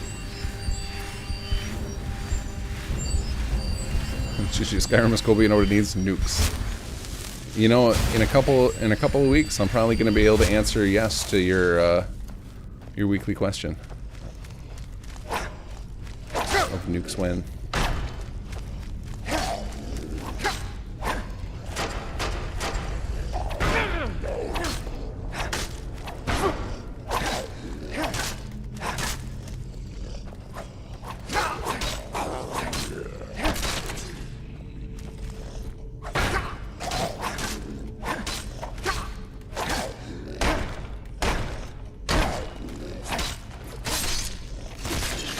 I almost backed into that trap. That would have been hilarious.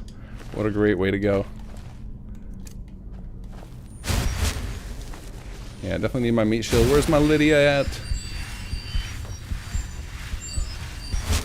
Yeah, restoration might not be bad. It might not be bad, honestly, with this character, because I could then heal my companions and such. Would make for a good support class. Yeah, I like that idea. Good thinking. Let's grab restoration. I certainly will make use of it in the early game, plenty. We'll get another perk point in time to get conjuration by the time we get a conjuration spell.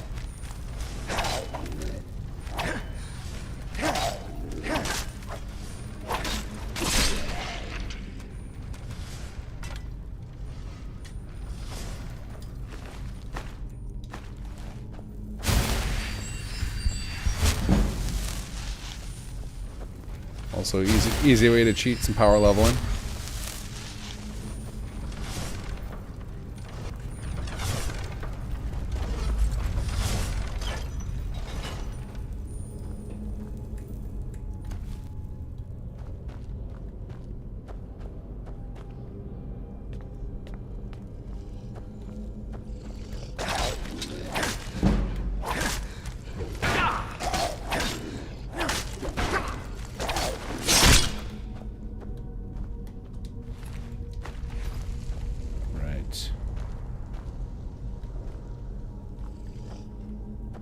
One of the things we noticed while developing Bard's College was how much dungeons pad the playtime of things.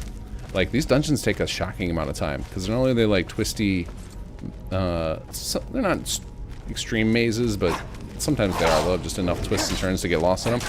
But just the amount of time it takes early game to like battle your way through all these before you have a few overpowered spells or weapons.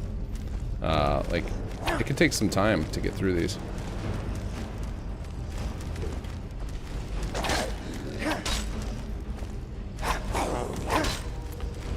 Man, I wish I had Fusrod out right now. Oh, I want that guy to die. There we go.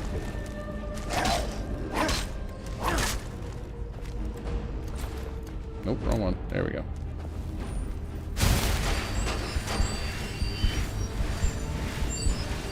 Come on, bring it on, buddy. Let's go. Nope, he immediately got a good shot on me. That's what I get for trash talking.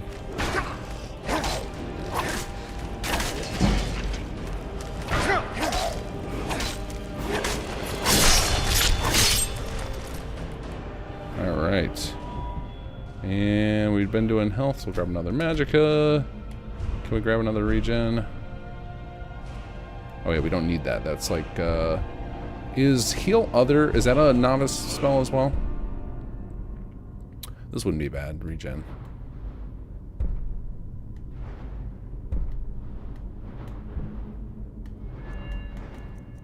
How close are we to another point in one-handed? Because I am all about going all in on that. Okay. Alright, again, we'll hang out to it for now. Give me your loot. Oh, what else are we in combat with here?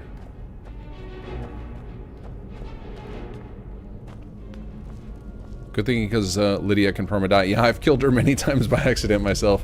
Especially with when I'm throwing shouts around.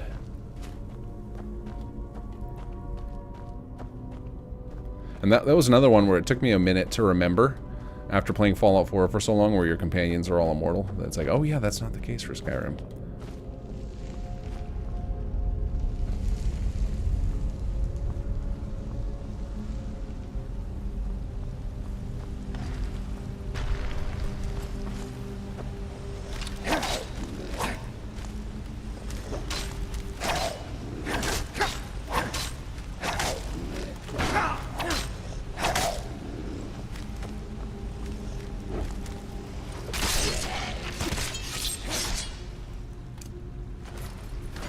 Oh, that's interesting. I've never tried that mid-animation. It doesn't break anything. Good work, Bethesda.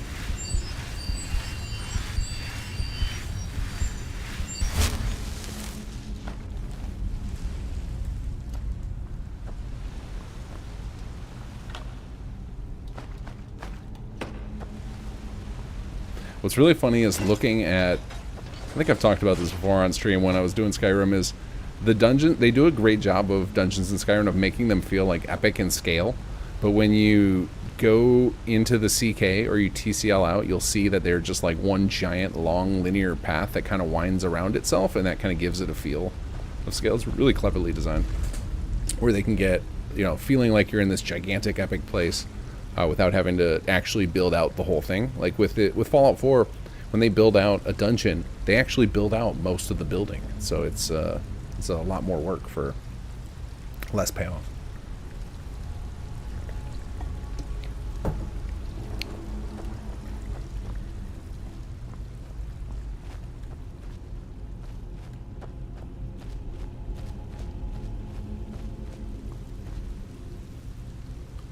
Squeaky Wolf, got an ad bot in Twitch chat. Yeah, I blocked them, but it didn't get rid of the chat, and I don't know why I can't get rid of it. Also been enjoying your creations. Look forward to whatever you guys come up with for Skyrim and or Starfield. Awesome. Yeah, we're going to be doing some stuff in both. Got a lot of cool stuff coming. Healing Hands is the lowest level spell that heals another character. It's Apprentice. Okay, cool. If it is Apprentice, then I'll probably grab that perk as well to keep the cost down.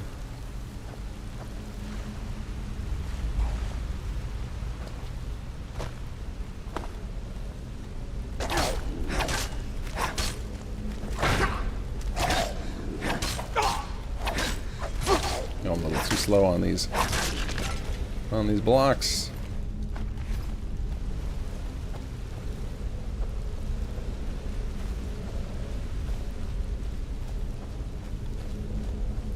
I have to ban them. Let me see if I can figure that out. Let's see. If I click on him,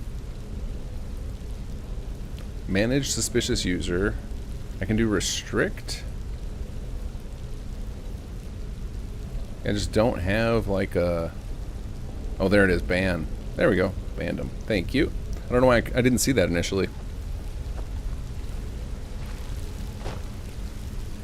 John, every time I see you playing Fallout, I want to jump on Fallout. Now you're on Skyrim. I want to play Skyrim, but I want to watch you. Subpar control skills to laugh. Yeah, I will never claim to be the best at any of these games.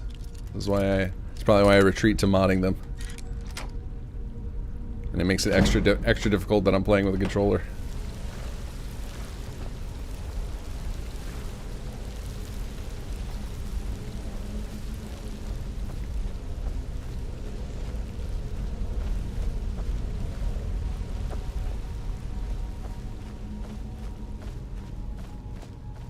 Yeah, I think the lack of Sky UI is the most painful part of playing vanilla. That is definitely feeling the burn on that one.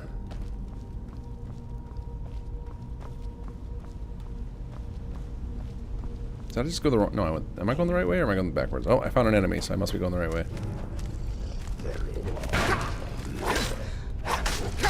Oops. Took that cleave to the head. Whoa. We're gonna need a bot here.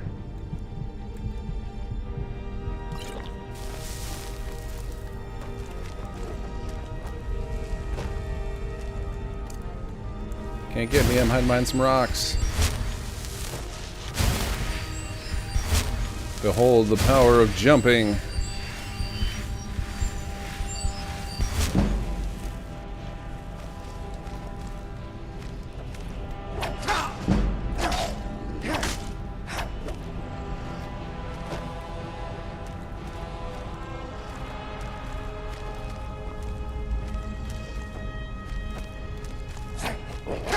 Oof.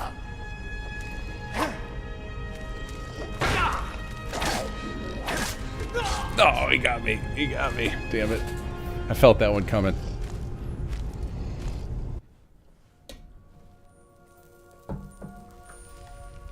Oh, is this how far back we are? Damn. All right. Gotta remember those saves.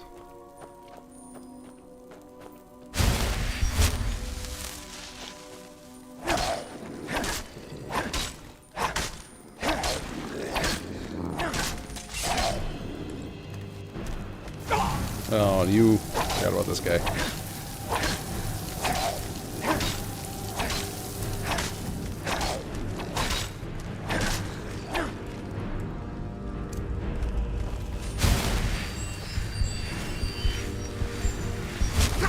Yeah, let's see if I can get him to Did I get one? Yes, I did.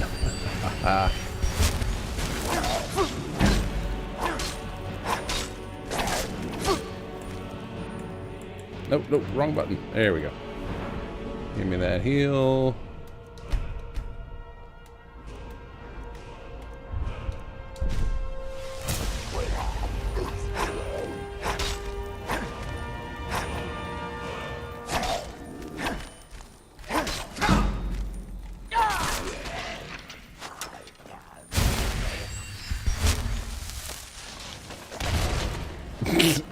Hey, he got himself. Perfect. Thanks, buddy.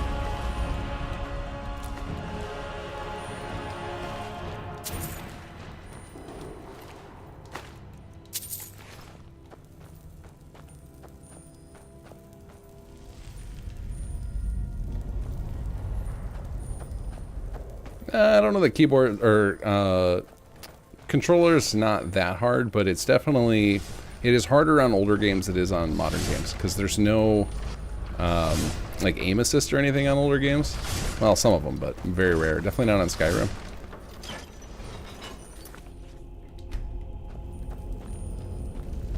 But you can definitely, especially playing anything where you need to be kind of twitchy, you are going to be much faster with a mouse and keyboard. I have trouble playing a mouse and keyboard anymore because I've been playing with a controller for so many years now that I would actively be worse with mouse and keyboard. But I think the skill cap on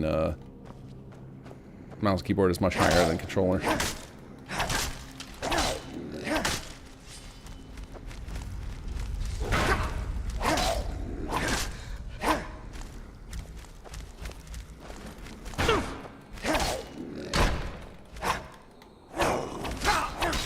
Probably just as likely to kill myself with that trap. Oh, trying to go to heal. Give me the heal. Give me the heal.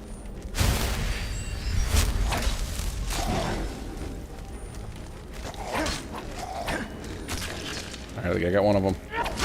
Whoops. No. Oh, I accidentally sprinted. Did a forward power attack and ran right into the guy.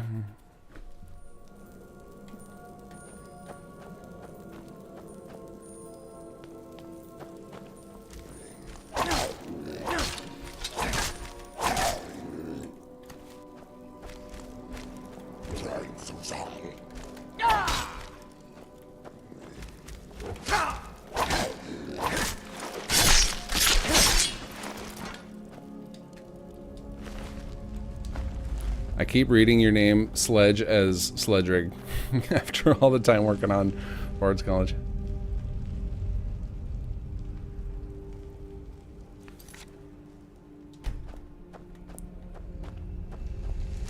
Yeah, I missed it. Missed it again.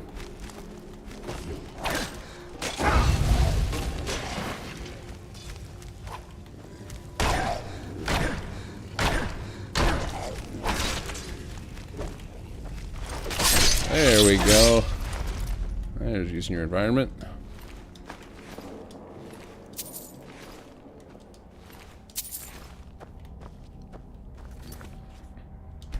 It'll be interesting to see what they do in TES 6 with combat. Because, like, I enjoy this combat just fine, but, man, after playing Elden Ring, this is a little rough around the edges.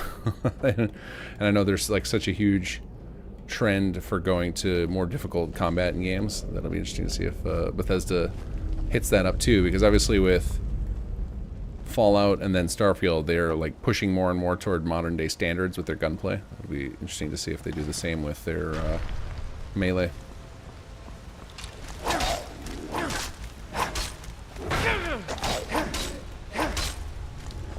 Magic could probably also use an overhaul in that regard of like, what's a good modern magic system? Like I can't think of a game I've played recently that had like a very crazy good take on magic.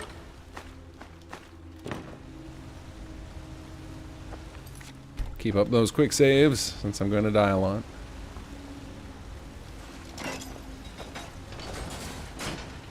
One of my favorite builds was Stealth Summoner, hide and keep summoning skeletons and golems to attack the enemies. That's fun.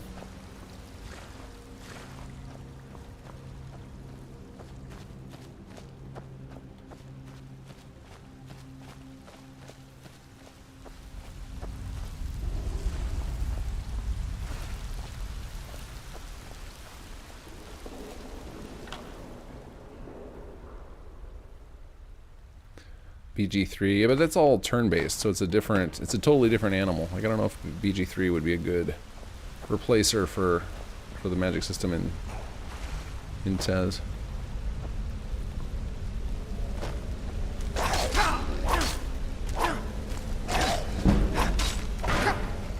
And also, like, I feel like a lot of, from my days playing Dungeons & Dragons, I don't remember doing a lot of particularly interesting things with spells other than you just had to be super, like, frugal with them because of the memorization system. I don't know if that's, how much that's changed. I used to play D&D on 2.5, so I don't know what the current rule set is and what they use. What rule set is BG3 on?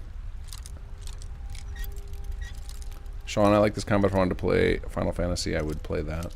Does Final Fantasy have, like, Final Fantasy is all turn-based, right? Or is, I mean, I haven't played a modern, the last Final Fantasy I played was 12, so I don't even know what the combat is anymore. I haven't played the remake of 7, haven't played 14, 15, I don't even know, what number are they on? What number are they up to with Final Fantasy? I've not played a Final Fantasy game in a minute.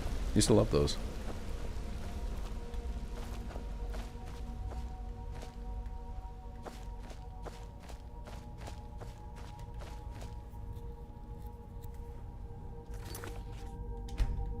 Ordinator and Apocalypse Magic. Probably just look at a nice suite of mods for a good take on things that are also fun.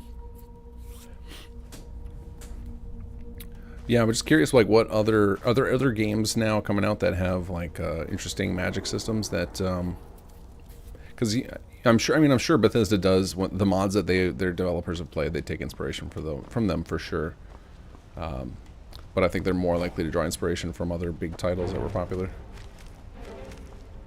Oh yeah! Oh yeah, Commander Wolf, thank you for the donation. All right, let's this is the guy that killed us before, right? Yeah, and started this cycle of rolling back. 15 wasn't turn-based, not sure about 16. Yeah.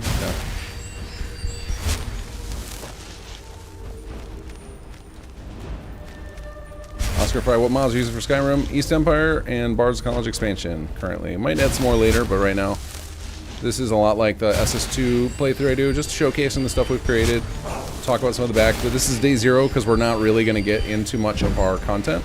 It's primarily about getting our save prepared for it. So we're going to incidentally get into East Empire because as soon as we finish this dungeon, Shakar is going to show up and we'll do that first conversation.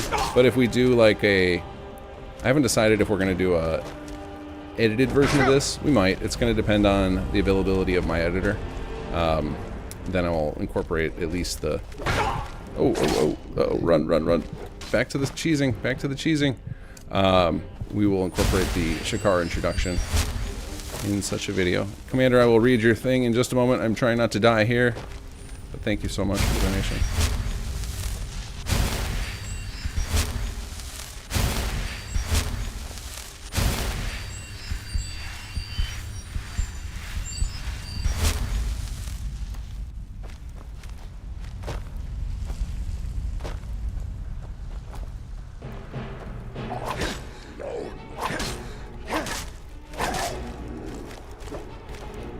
Speaking of donations, I have not forgotten about the Magnuson/Olvis Super Chats for Charity stream. I will be contacting Will about that soon.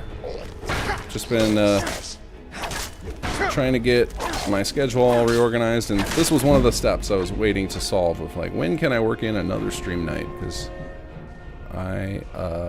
there's so much stuff to cover anymore. So many things I want to play, and it's hard to find time to play them all. But Commander Wolf says, I would at the very least like a settlement system akin to Elder Scroll Blades on mobile, having plots and invest gold resources on it, which you would like to build at least one town to run or manage, like AC3 Banner. Yeah, that one did the so the Assassin's Creed, I think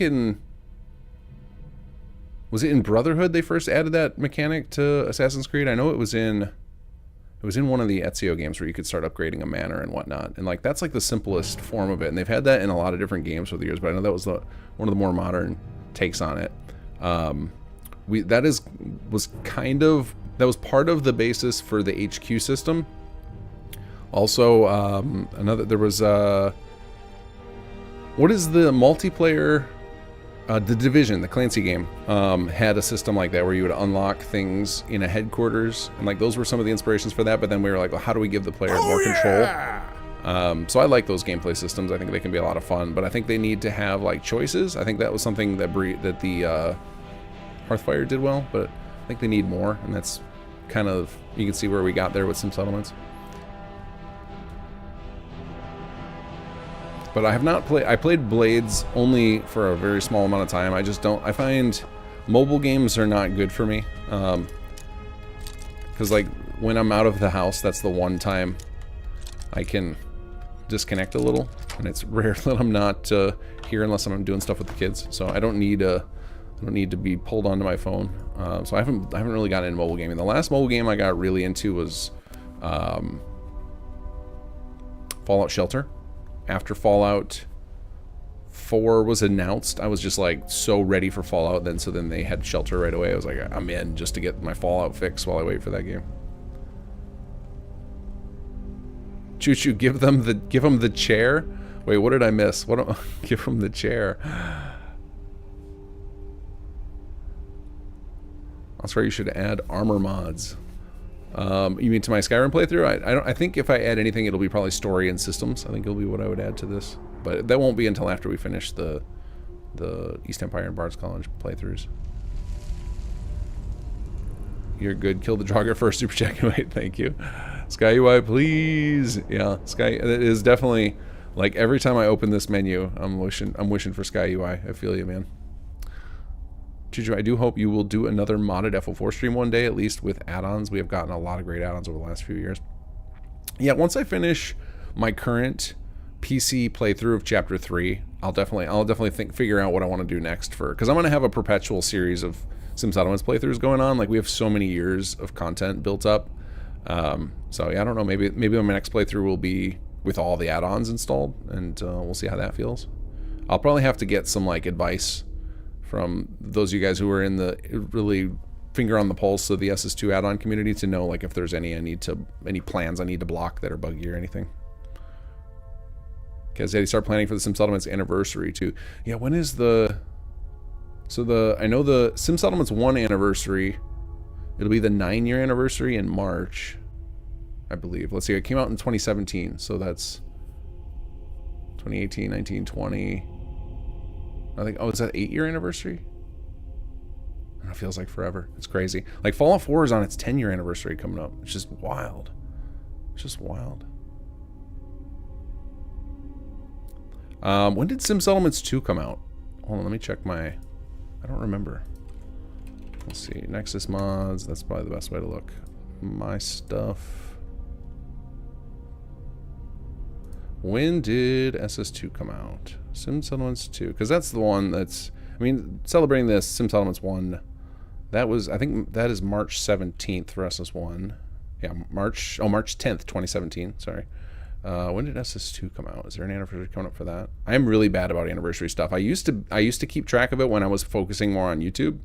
But now that's taken a back seat. It was Bomb Drop Day for sure. 2020. So... Oh man, so yeah, that anniversary is coming up in just over a month. So we have a gigantic patch on the precipice for SS2, and if we don't get it released by the end of October, the end of November, the end of September, this current month, we will probably hold it until Bomb Drop Day. So surprise ruined for anybody, but that would be the anniversary of... that'd be the 4-year anniversary of SS2 dropping.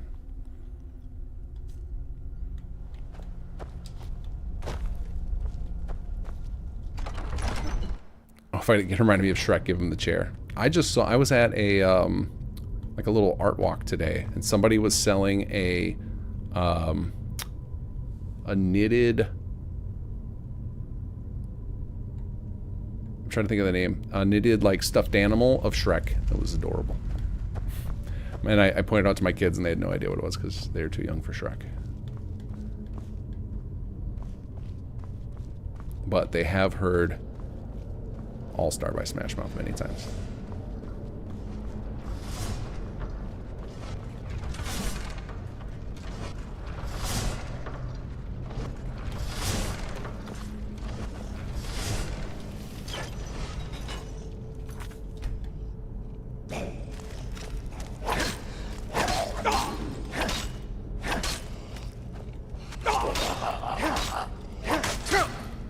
god, why can't I block you? Oh, because you're using a fast weapon.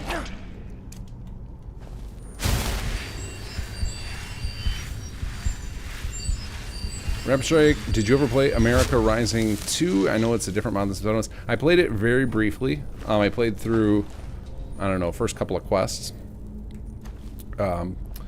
But yeah, because my Fallout 4 time is rotating between some settlements, I have not had time to play all the way through that. There's only a couple of story mods that I played all the way through on Fallout 4. It's one of those things that I would like to do more of, and that's the type of thing that after we finish a playthrough of SS2 completely. Like, I still don't have, after all these years, I still don't have a full playthrough on my channel, and that has been my goal.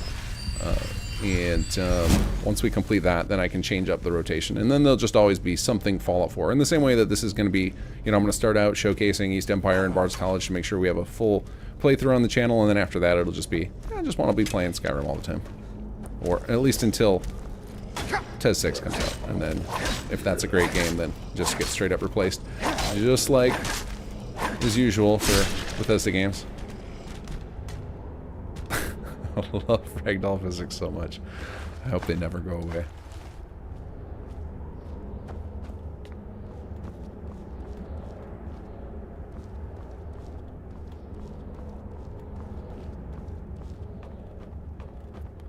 I've been using Sim 2 with rebuild settlements by Critical. I don't use the pre-made settlements. Is the rebuild settlements, is that, there was a mod I saw that came out like a month or two ago where you can basically activate at a settlement to have like a real simple build just appear for you, and it's like a way lighter thing than some settlements. In fact, I think in his description he said, for those of you who find some settlements a little bit too heavy, this is an alternative for you. But I think he made sure it worked with sim settlements. All right, let's see. Golden Claw. What do we got? We got Bear, Moth, Owl. That's a moth, right?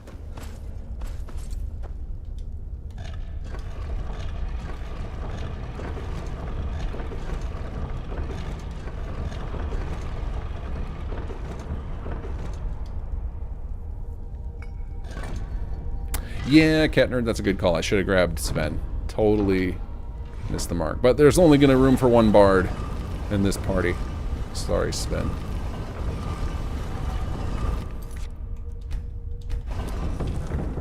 But yes, I absolutely should have grabbed a follower before I came in here. But, I mean, it's my own... I switched to Master difficulty, which is why I'm getting so punished. Because I was doing just fine on Expert.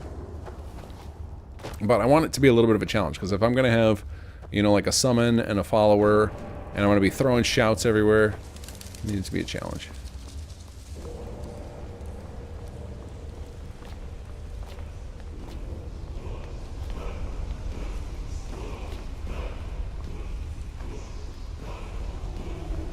Wake up!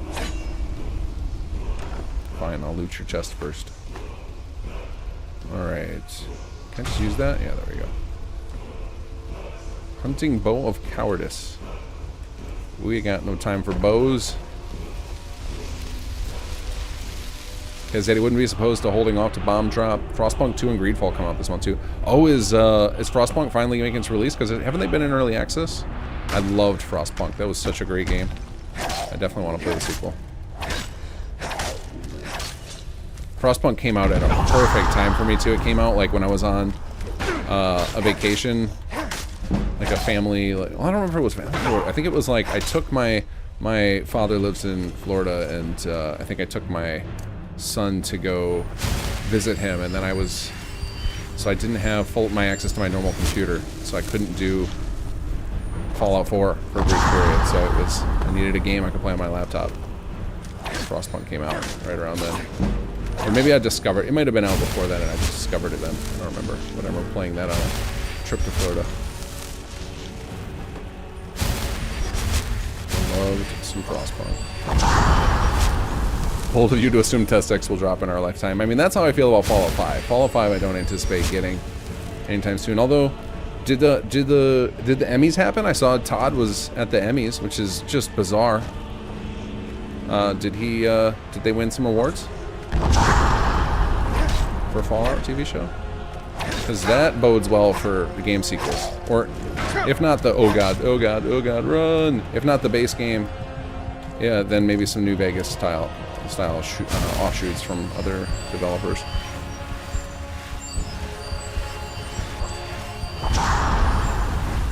I thought Bomb Drop Day was the 27th. I thought it was the 23rd.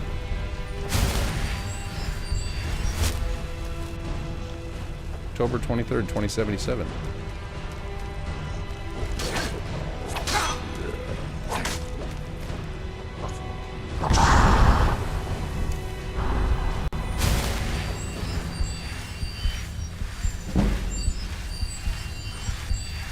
Don't believe you could have kept Sven alive. Yeah, you're absolutely right. He'd have got rocked faster than I'm getting rocked here. Little baby Sven. I'll battle this wall. I'm so glad they didn't give him the ragdoll one.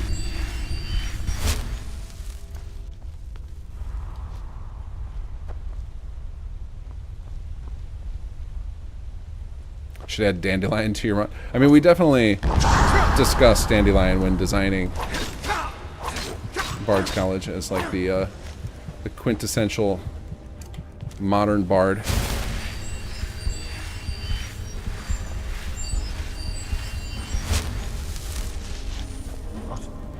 September 20th is when Frostpunk 2 comes out. Alright, cool. Good to know. That's right around the corner. That's like a couple days away from now. I don't know when I'm gonna find time to play that. That is such a bummer. Because I gotta play through Shattered Space because we're making stuff for Starfield now, so I gotta be aware of what everyone has.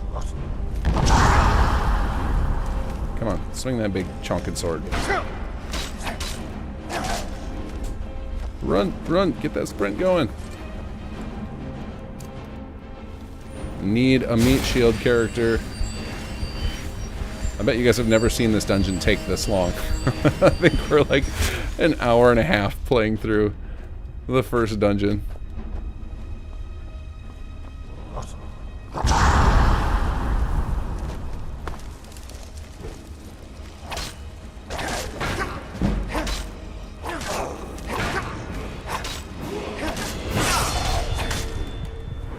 We'll take that mid-combat level up. Yes, please. And I'm gonna go one more in health. Let's see. Are we up high enough on one-handed yet? No, we need to get to 40. Actually, can we get the next perk over? We're not doing dual wield. Power attacks on him cost 20. I'm not using power attacks anytime soon. With swords, have a 10%. Sure, we'll grab this.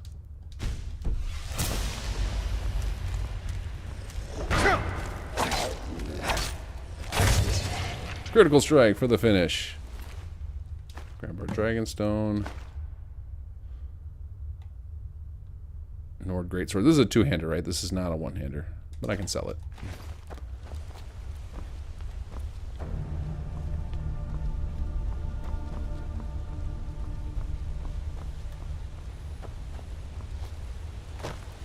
Cadnerd, I wouldn't be surprised if MS gets frustrated with BGS's production schedule and farms out the franchise to other studios they own.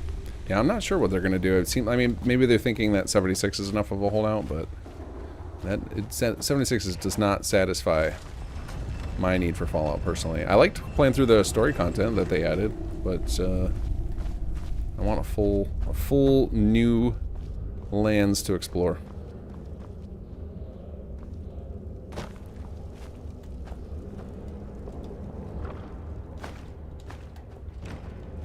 Okay, let's save here. We should be running into Mr. Shakar now. Oscar Fry, the most balanced weapon mod I found for Skyrim is in M16. Oh, Jesus. Fake fan, guess. Who was right on the... Was it the 23rd or was it the 27th? I'm pretty sure it's 23rd, but you said 27th in text, and I feel like committing it to text is more authoritative than just spitting it off the top. Zag, Walton was nominated for Best Actor, didn't win. Shogun took all the drama categories. I heard Shogun is amazing. I have not watched it, but I've watched very little TV, very little modern TV.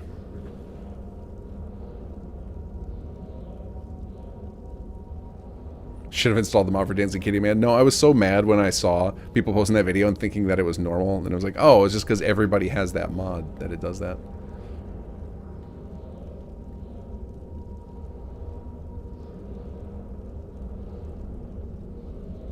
Yeah, 23rd. Okay, I'm not crazy. All right, here we go. Let's go meet Mr. Oh, is this the exit? I think this is the exit. It's going to take me outside to meet.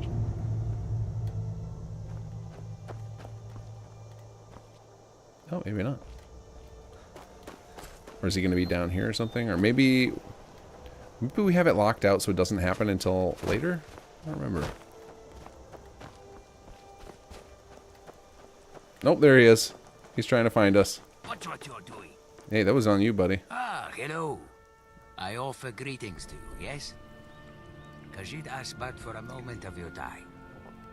Now, I will say, if you missed him, because that was the first dungeon you did, he will come back to the next dungeon until you talk to him, so it's not a big deal.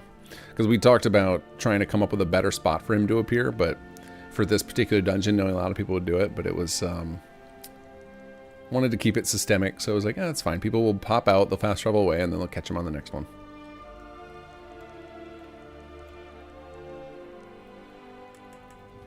Your warm words are appreciated.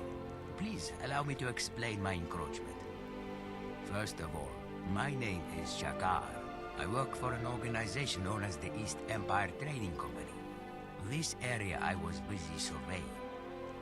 When, to my surprise, I see someone enter this dungeon in a manner most brazen. And more surprising still, to see you emerge, clearly victorious.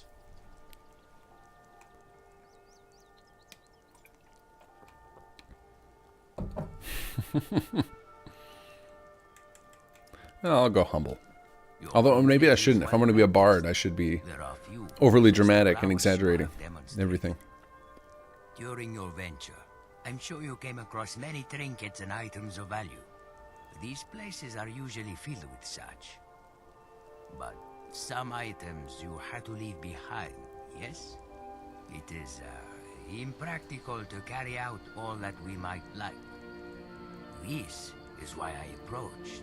Shakar wishes to offer you a service to assist with this problem. In short, if you are to gather and then store all the items you wish to take from a place such as this, Shakar can ensure collection and delivery of all these items, allowing you to take your fill of plunder. This is the service I offer.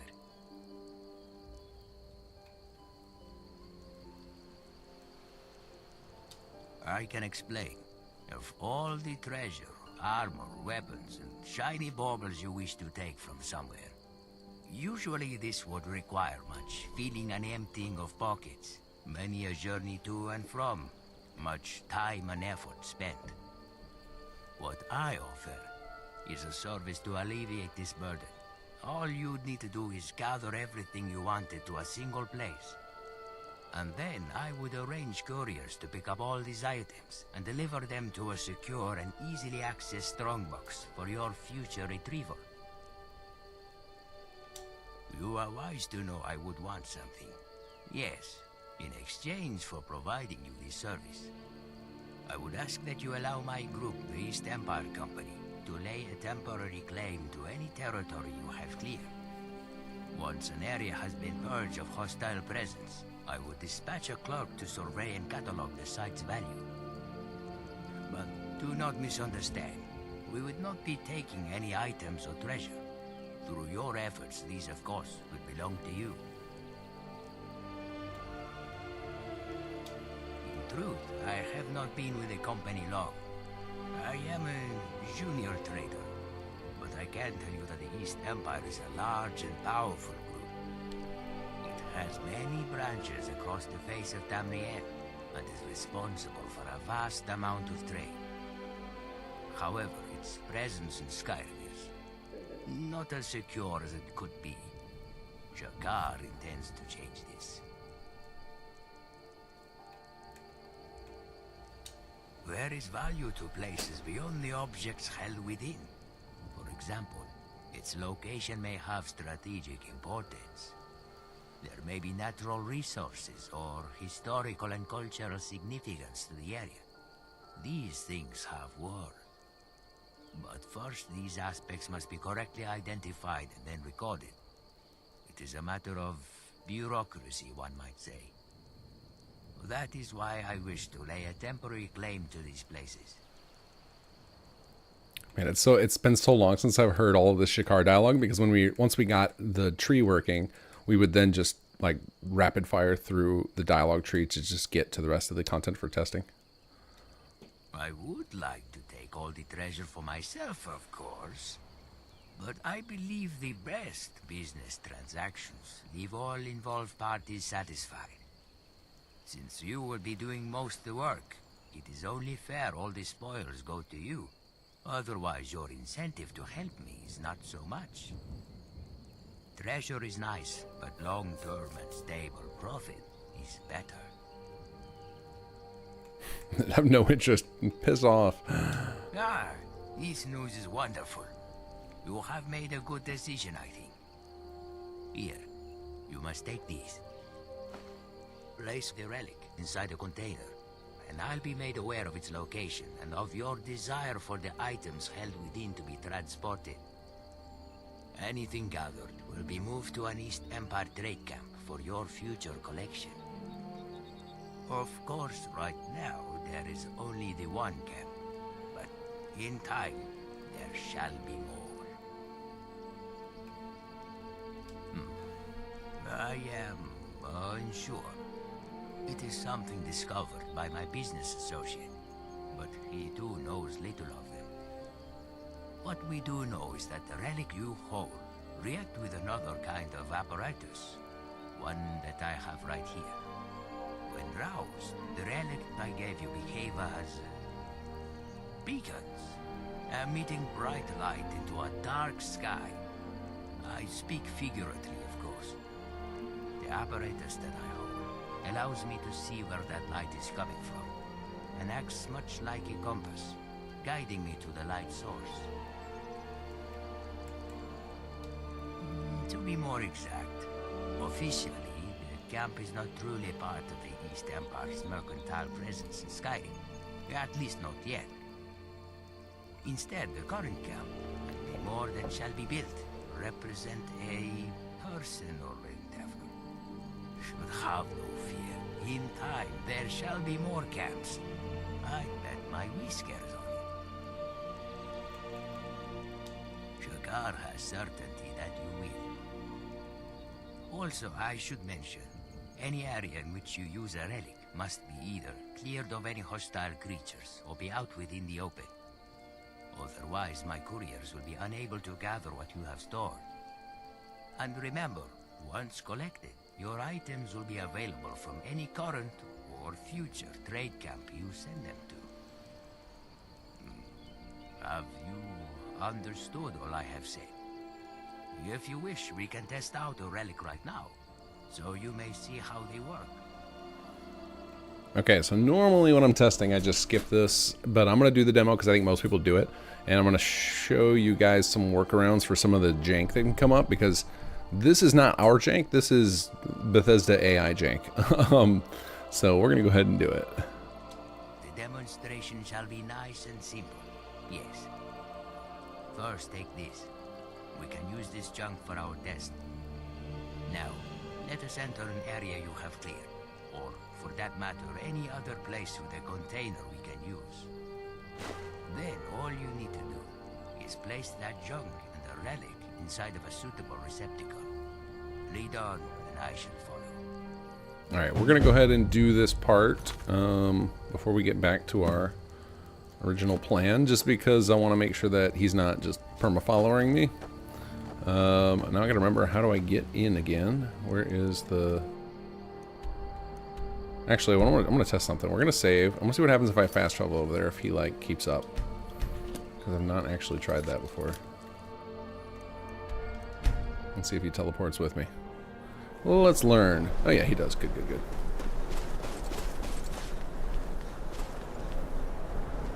Come on, Shakar, let's go in here.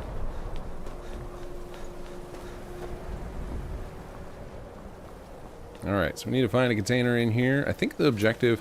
Man, this was such an interesting... East Empire expansion was such an interesting project to work on, because there was only 4 people involved with it, including myself, and I hadn't modded Skyrim at that point since the creation kit first came out. So, like... When was that? When did the creation kit come out? It came out, like, a couple months after the game, right? So it came out in 2012. So it had been, like... over 10 years since I'd touched it. And then, like, fortunately I had a lot of it carried over from Fallout 4, but there was so much stuff that didn't, that it was like relearning so many things to get East Empire working. We had to do a lot of things that would have been simple to do in Fallout 4 became more of a pain. Alright, cool. We can get this thing to sell, so we'll have him send that. So let's go ahead and drop a beacon in here. And then we'll go ahead and give him... You don't have to give him his trash, but I'm just going to do it, because why not? And you can have that too. Why not? I thought there was one other thing he gave me. Oh, well, that's fine. It really don't... You can give him nothing, and just the beacon, and it would be fine too. Ah, very good. I now detect you wish a pickup and delivery. Usually, I would send a courier for this. But since I am already here, there. Now everything I have. And these items... So here's the first piece of jank. For whatever reason... You are free to follow me if you wish. We can't seem to get him to stop doing that animation until after the conversation ends. I don't know if it's some quirk with, like, once an animation, that particular animation starts, because I think it has a loop in it, that it can't end mid-conversation, something like that. Alright, so here's the second thing. I think most people say, yes, show me to your camp. So we're going to do that, because a lot of times people will find that the AI just gets stuck on their way and he'll just walk into a wall. So I want to see if that happens. As you desire. Follow me then. But again, this is using the vanilla games AI. We don't have a lot of control over it. Bobby Clue set up a lot of stuff with Bard's College to get around to the Bethesda jank AI, and it involved a bunch of tiny AI packages to make an NPC move very, very short distances to get around it. But that works in a static location. Does not work when it's dynamic, because Shakar can do this whole thing in any dungeon in the game. So now, in theory, he should take us on a trek back to his camp. Now, if you chose this and he does just get stuck somewhere, you can absolutely just ignore him. You don't have to keep following him. He'll figure it out. So, just an FYI, if you had a problem with him just getting... He doesn't leave the dungeon, or he just runs into a wall somewhere, even if you chose those options I did, you can just go ahead and go forward anyway. As long as you put some stuff in the container, and you got the objective to follow him back to his camp, you're good to go. Okay, let me catch up on chat. I was trying not to answer questions while we were letting Shakar talk there. Oscar Fry, Shogun is good, but just a heads up, you will have to read subtitles for it. The show is made in ancient Japanese, to the point that Japanese people needed subtitles. Oh, interesting. I've not had a problem with subtitles before in shows that I've gotten really into. As long as they're super interesting, I feel like you forget really quickly that you're reading subtitles. Chuchu, any chance of getting a dungeon capture mechanic like East Empire has for interior cells? Maybe. So the interesting thing, one of the things that was interesting that came off of East Empire development is we noticed inside of the interiors, in Skyrim, they load them up with animation markers and X marker headings inside of most of their dungeons. And so we were able to leverage that to dynamically have the East Empire NPCs like doing stuff. And I actually took what we learned for setting up dynamic guard packages, and we used that in the SS2 territory system, where now if an area happens to have a lot of markers around it, that you'll notice that your guarding soldiers will kind of patrol around. Now, unfortunately, in Fallout 4, they weren't nearly as they didn't spread the love with X marker headings everywhere like they did in Skyrim. In fact, I think that's one of the things we have on our to-do list for the Bard's dungeons, is to go put down a bunch of X marker headings. And X marker headings are basically just like markers the game engine can grab for placing NPCs or for guiding AI around. And I had that on our to-do list for Bard's College for one of the patches, to just go pepper our dungeons with those so that East Empire can take advantage of them. And so Fallout 4 does not have nearly as many of those. So yes, I could put this mechanic, the capture mechanic you're talking about, Choo-Choo, into SS2, but it wouldn't play nearly as well. There would just be like a cluster of NPCs hanging around in the first room, whereas Skyrim uniquely has the interior cells designed in such a way where it works really well with them. So unfortunately, it just wouldn't be as cool in SS2 as it is in Skyrim. Boop, the kitty. I think I did once. I ran into him by accident, but I'm not going to kill him. Shakar's my boy. Counter Kinggath and salvage beacons for Fallout 4.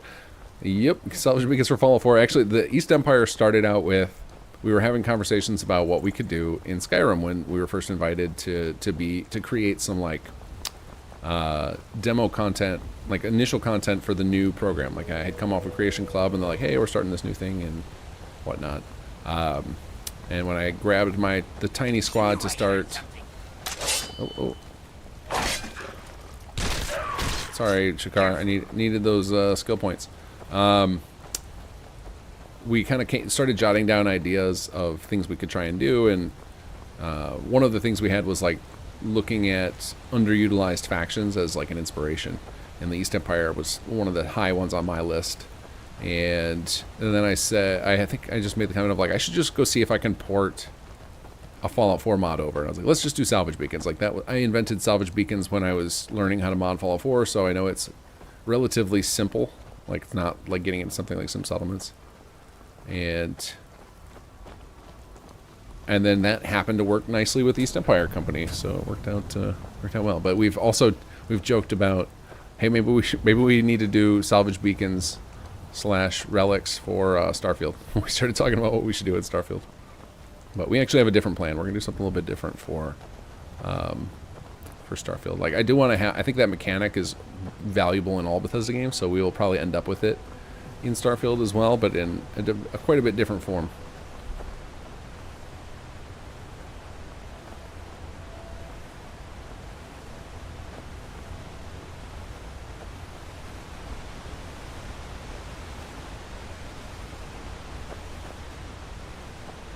Salvage beacons plus assault troops equals East Empire.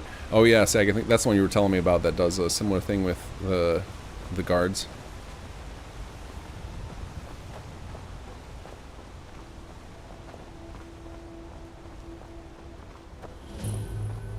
There are kind of similar mechanics in LTD shipment containers. Yeah, how do those work? I've heard that. That is one of the things I've heard from, you know, whenever people are like, oh, the paid mods aren't worth it. Usually people try and like break down each feature that we have and be like, this is where, you know, you can get this for free. And a lot of people have said that the thing we do with the beacons are very similar to LOTD's system. How does their system work? Is it exactly the same? Do you just like put a thing in a container, and or do you get like a container inventory you drop on the ground? How do their things work?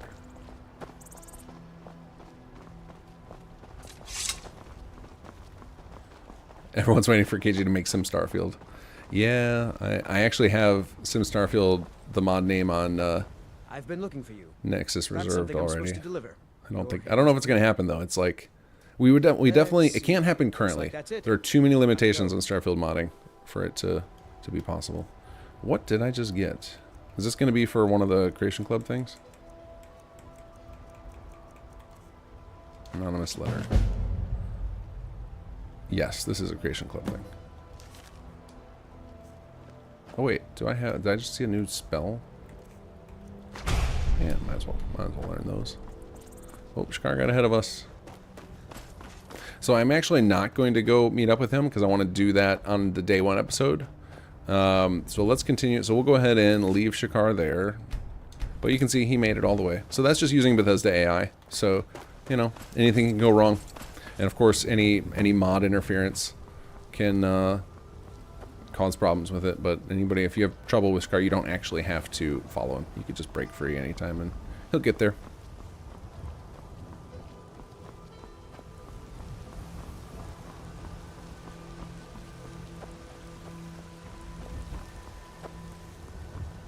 Tony 2013. One is with LOTD and it's the same but comes with much baggage. Okay.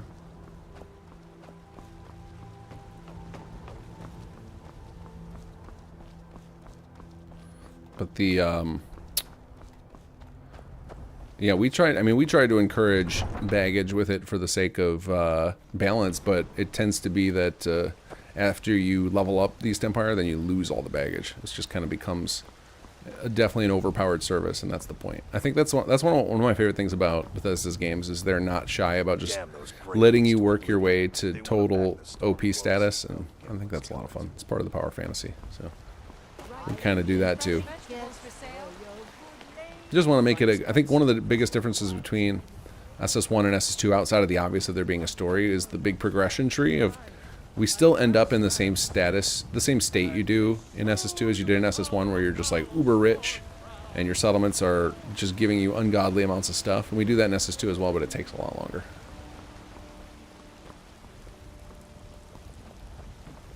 What limitations does SF currently have? I mean, the biggest limitation outside of like the tool limitations is the way they've changed the load order stuff to where right now, depending on how many masters any particular mod has, it reduces your total load order amount. So like, for example, if you have a mod with 4 masters, your mod counts as using 5 slots out of your 255.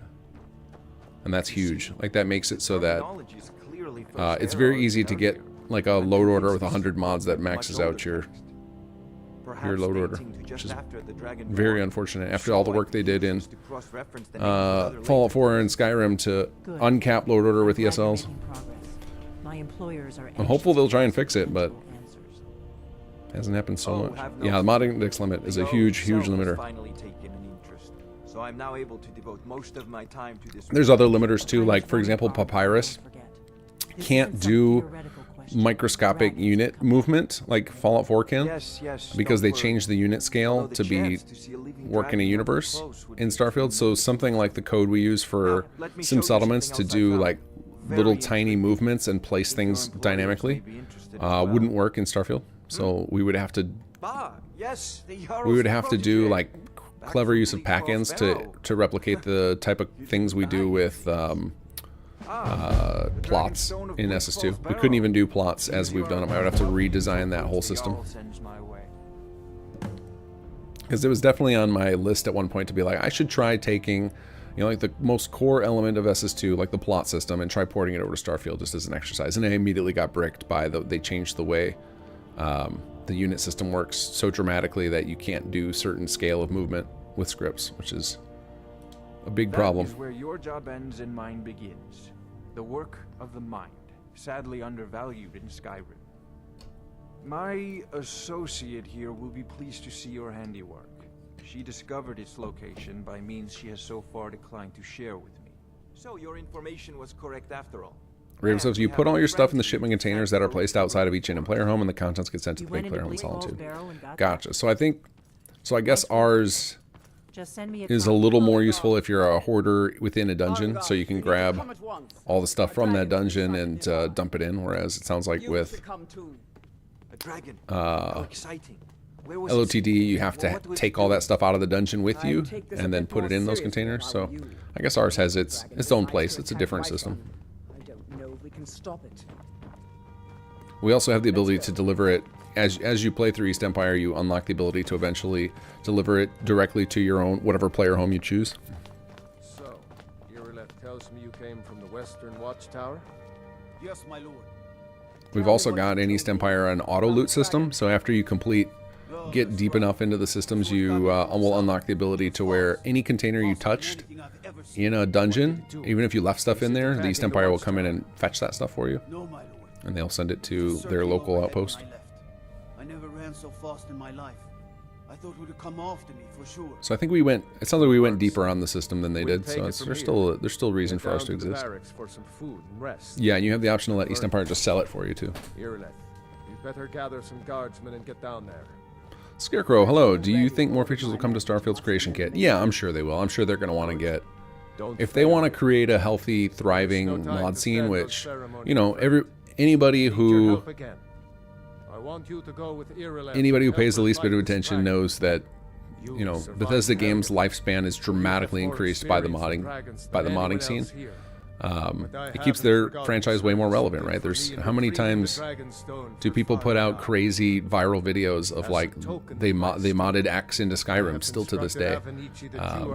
So if they want to have that same long lifespan for Starfield, they need to unleash the modding community on it. It's one of their biggest strengths is how moddable their games are and how they let modders do whatever. You know, the fact that like Fallout London exists is insane when you think about it. Like no other franchise lets somebody create a whole, effectively a whole game in their series and not copyright strike them, right? Like almost every other game company, you know, you try and do that with a Nintendo IP, good luck. Like you're getting shut down. So they, I mean, it's a superpower for them to have such a passionate, well, not power, I guess it's, but it supercharges their games. So they got to get more of the tools in people's hands if they want Starfield to have the life they claim it does. My assumption is the game was so dramatically different on a technical level that they had to make some sacrifices for modding in order to pull off some of their features in the timeline they had. Like, you know, in a long enough timeline they can do it all, but I'm sure, like, with how many new features and how many dramatic changes there are in Starfield, like that whole procedural system for planet generation is pretty wild. And maybe it was like they brought in some different engineers at some point who didn't understand why certain systems were done the way they were in the creation engine to support modding. It's hard to say without we have no idea what went on behind the scenes, but I think they have every incentive to fix it. The question is always like, can they fix it completely? You know, there's I've had some long conversations with Elminster about it, and he thinks that it's at this stage it would be pretty impossible to fix without fundamentally changing some stuff in the base game, and I don't know that Bethesda would want to do that because it would cost them a fortune to re-QA the whole base game. So it's hard to say what will happen. Maybe they'll come up with some like alternative solution. They'll come up with some dramatic new thing to handle mods like we're used to. But we are honor-bound to fight it, even if we fail. This dragon is threatening our homes, our families. Could you call yourselves Nords? Valve is pretty. Oh yeah, Valve is crazy cool about fan projects. Valve takes it to the next level. They're like, take your fan project, like, hey, let's make this official, and you can sell it. Like, Valve is probably the best example of how they are about fan projects. The last age. The glory of killing it is ours. If you're with me. Now, what do you say? Shall we go kill us a dragon? Should try to question the commitment to modding for Beth right now, considering the state L4 is in currently. Let's move out.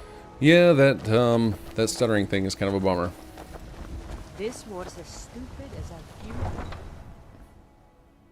But again, if they drop that commitment, like if they don't, you know, get it in good shape for modders, then people will stop playing the game eventually. Or definitely not at nearly the scale they would. Like if you go look at the Steam player base for Skyrim today, it's still like they average like 30,000 people playing that. Like it's almost always in the like top 50 Steam games, which is wild after this long. Even Fallout 4 is up there. Fallout 4 dipped quite down low, but then after the show it shot back up, and now it's pretty comparable to Skyrim's player base.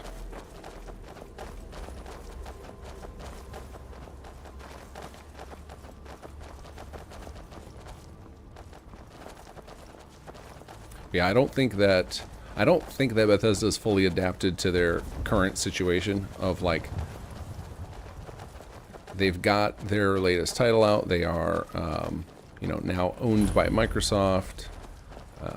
They've blown up and have multiple studios. Like it takes a long time to get into a rhythm as a group, and like the amount of changes that they've gone through over the last 10 years is,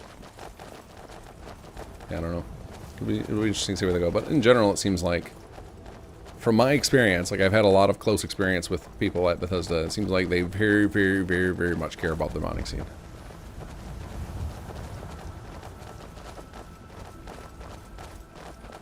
But I can't, I can't comment on why some things don't feel that way. Let's go. I don't know. Wish I had more information.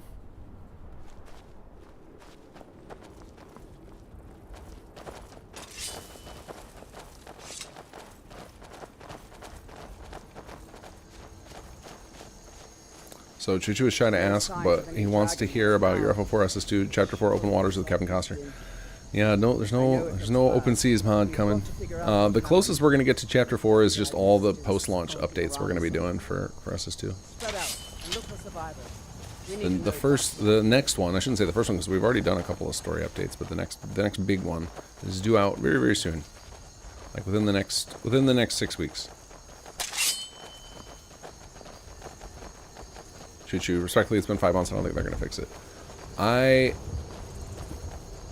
don't know. I believe they're gonna fix it. I believe they're gonna fix it.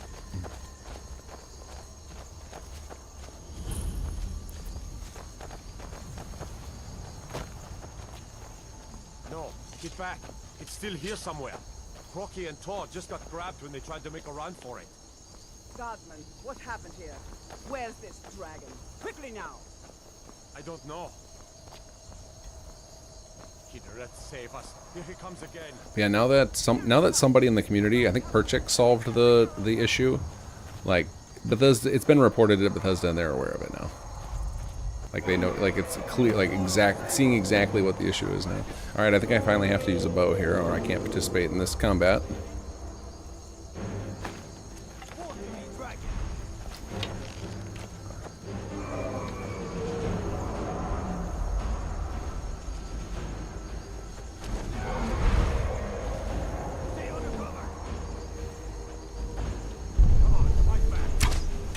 Oops.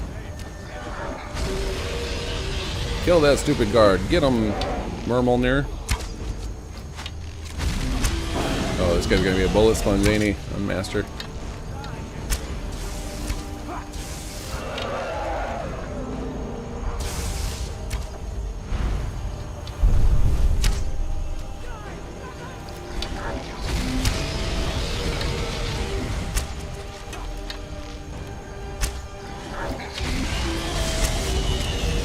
Now I got my Whiterun guards as tanks.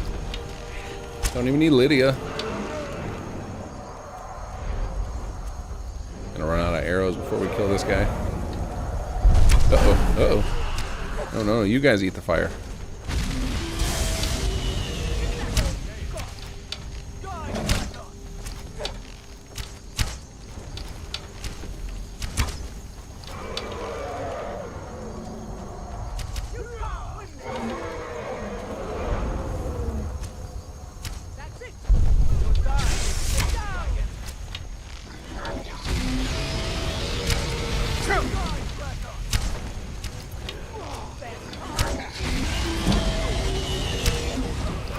Yeah, I would say the issue, I think, with even if they do fix it, I think one of the issues that is being created, and you can see it with Skyrim, is you start to get divisions in the community where it's like people are like, no, I'm not going to update anymore. And if you have more and more players do that, it de-incentivizes mod authors to bother supporting newer versions. So that can cause a problem in itself. Like, they think that is a risk they're taking by not fixing these issues faster. Because like if you just keep doing updates, then people will just be like, all right, I guess I just got to keep updating, and then the mod authors who are supporting script extender mods will just be like, just get in the habit of like, all right, every month I got to update this, or I can't, or I'm not going to have it, right? But by doing it just randomly, unannounced, every few years, like that's just gonna, just think it just upsets people more than anything else.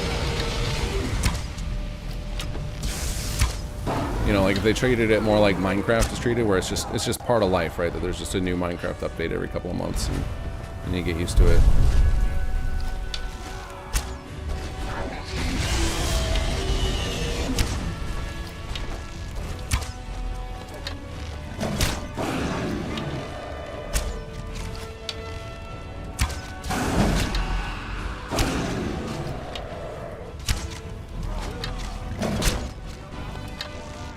Alright, I think we're ready. We're ready to switch over to our trusty our iron sword.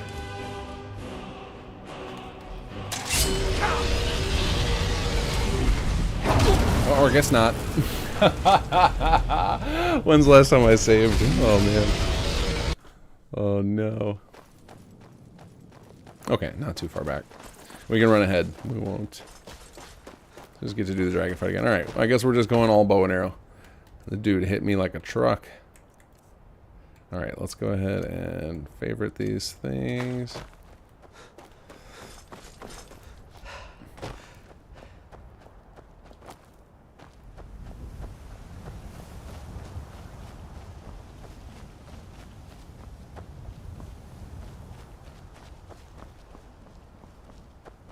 Yeah, the GOG versions of the game is nice. Now on GOG, they still offer the patches, right? It's just you can just choose not to, or do they not? Are they like stuck in it for eternity at whatever version they were when they got added to GOG? Because I bought Fallout 4 on GOG hoping it would allow me to have a separate install of London. Unfortunately, it does not fully. London still takes over your like save directory, which is a real bummer. So I had to like can my plans of playing through a decent chunk of London. No signs of any dragon right now. It sure looks like he's been here. I know it looks bad, but we've got to figure out what happened. And if that dragon is still skulking around somewhere. Spread out and look for survivors. We need to know what's the deal.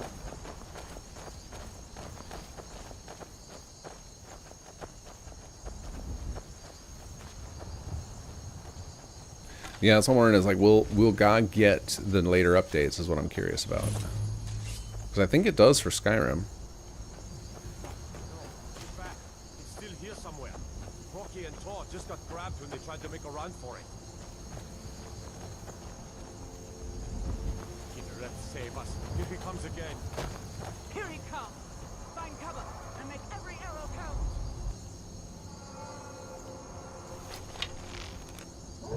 Never should have come here.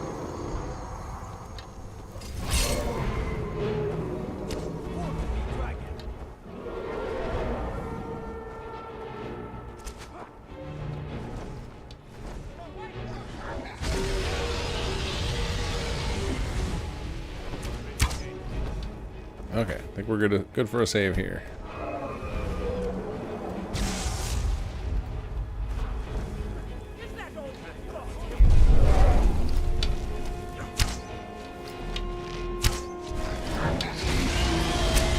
Okay, no, roast the guards. Roast the guards. I'm no threat. I'm terrible with a bow.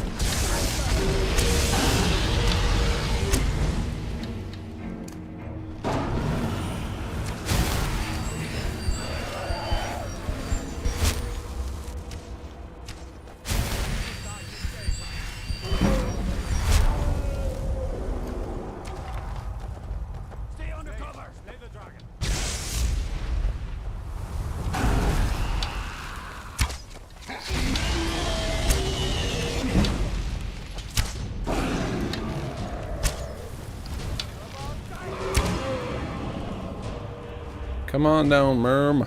Well, let's go. Eat yourself some guards.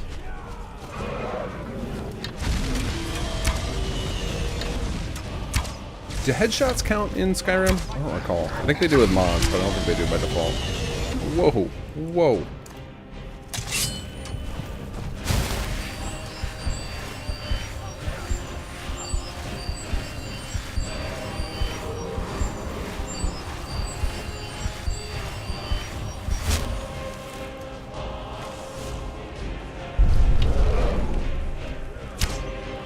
Headshots do exist in Skyrim? Okay, so I do get a little extra damage if I aim for the face.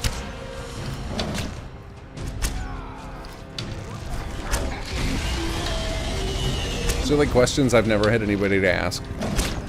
Like IRL. Never really talked about it. It's always been a personal experience playing Skyrim.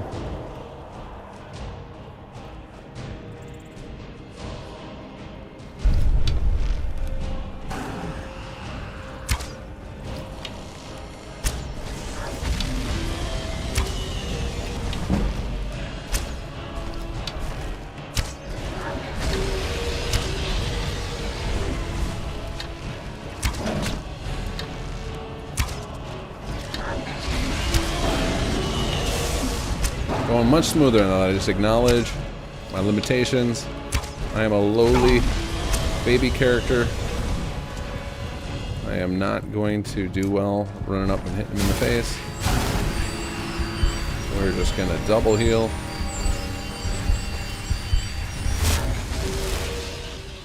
And we're just gonna keep longbowing.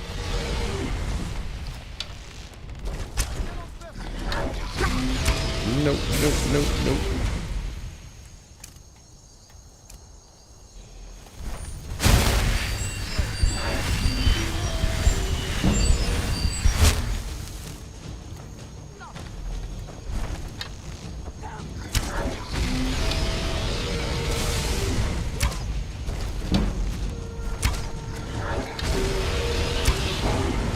There we go, got him. Let's make sure. Just took 50 arrows.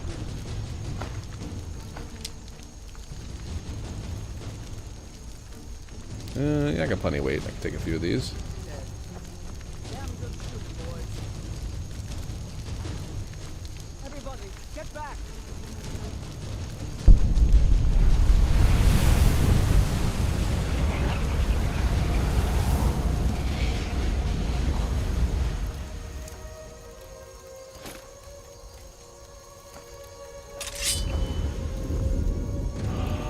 Alright. There we go. Equip your relenting force shout. Yes, we will do that.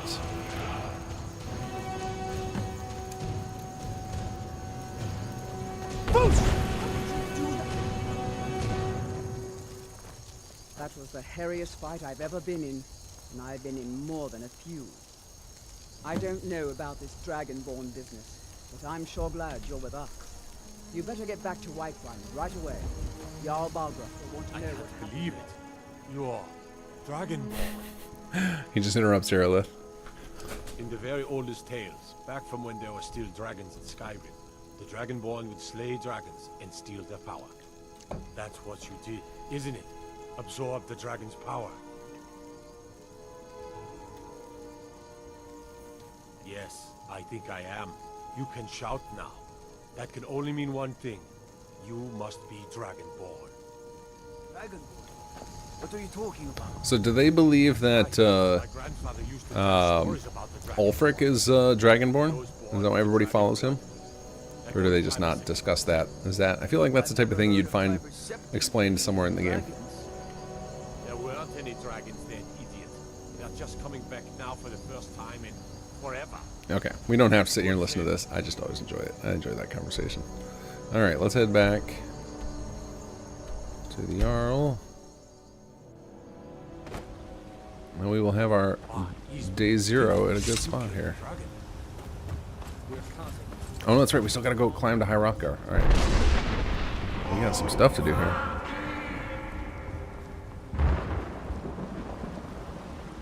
We might not make it. If we don't make it today, that's okay. We can do that part during Bard's College, and that's fine. We actually have a scene for that, where they'll send you up there.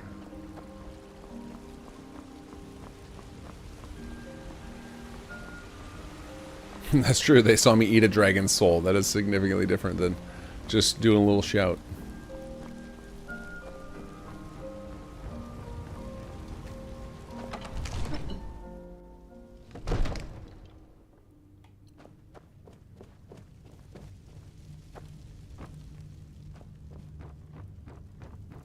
Good. You're finally here. The Jarl's been waiting for you. So what happened at the watchtower? Was the dragon there?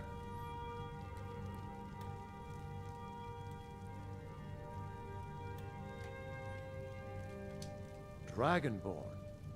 What do you know about the Dragonborn? I will say, we keep talking about Starfield. One of the things that I love about Skyrim's dialogue system, and Starfield has it too versus Fallout 4. I am not one of the people that hates the dialogue wheel in Fallout 4. I think that that's actually really nice. And you can get the same depth out of it that you can a more typical menu if you're clever with the uses. But one of the things that the way they have Fallout 4 designed is you cannot inject conversations easily into other NPCs without forcing a totally new scene. Whereas with the dialogue system in Skyrim and Starfield, you can have like when you go to an NPC and you talk to them, they have all the dialogue options. You can easily inject into that without having to overwrite. So it makes it so much easier to add new dialogue with existing NPCs, which is huge for making your mod feel more like part of the base game. The Dragonborn is said to be uniquely gifted in the voice. The ability to focus your vital essence into a Thuum. or shout. If you really are Dragonborn, they can teach you how to use your gift.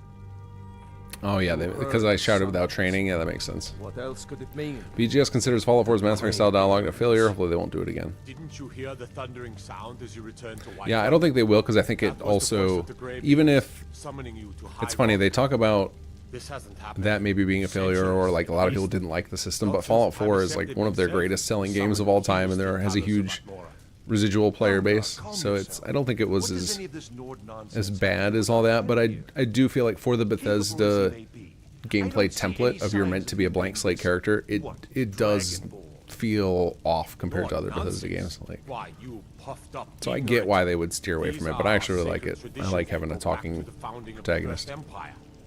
Prongar, don't be so hard on Avenici. I meant no disrespect, of course. Easy Pickles, what game is your next VC for? Probably Starfield.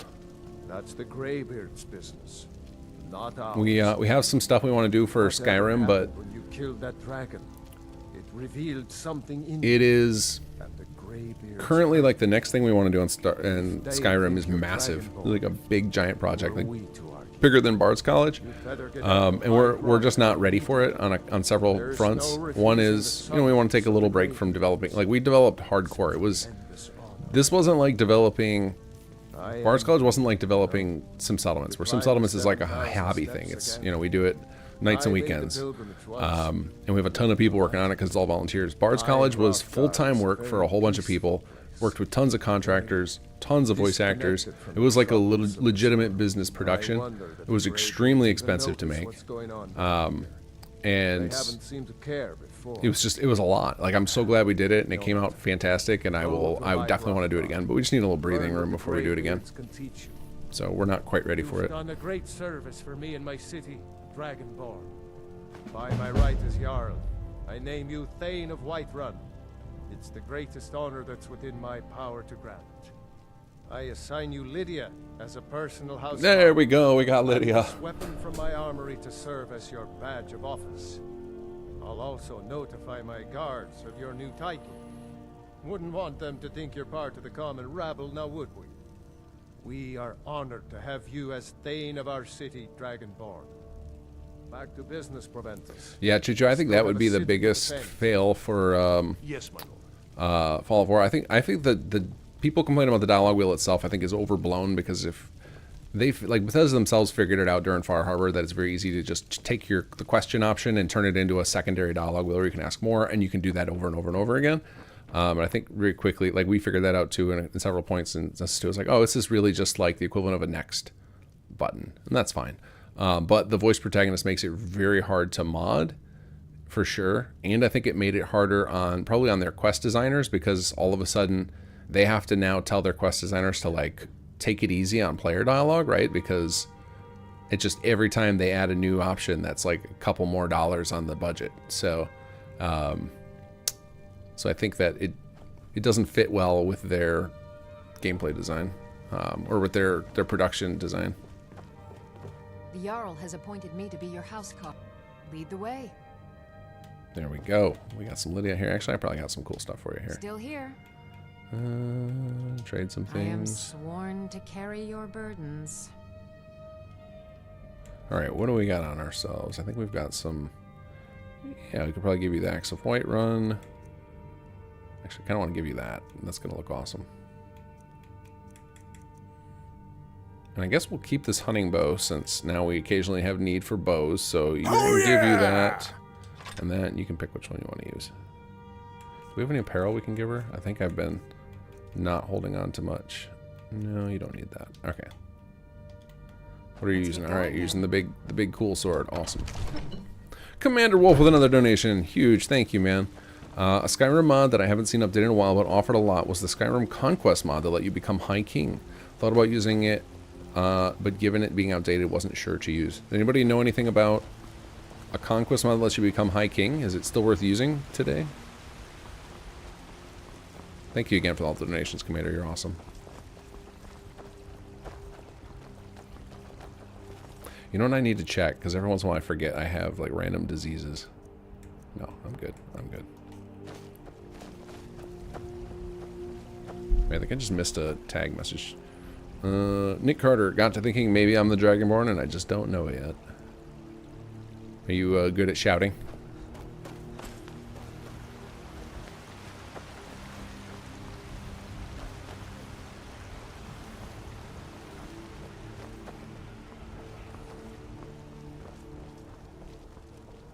Unfortunately, I am the High King of Skyrim. So unfortunately, is that not a good mod? What's going on with that? Alright, let's save. Alright, I'm gonna wait till morning. I want to sell some of this random stuff I've got.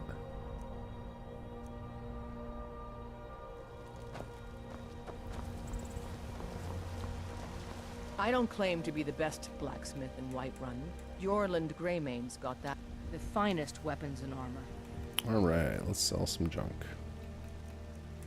Let's see, we will sell one of you. We'll sell this longbow.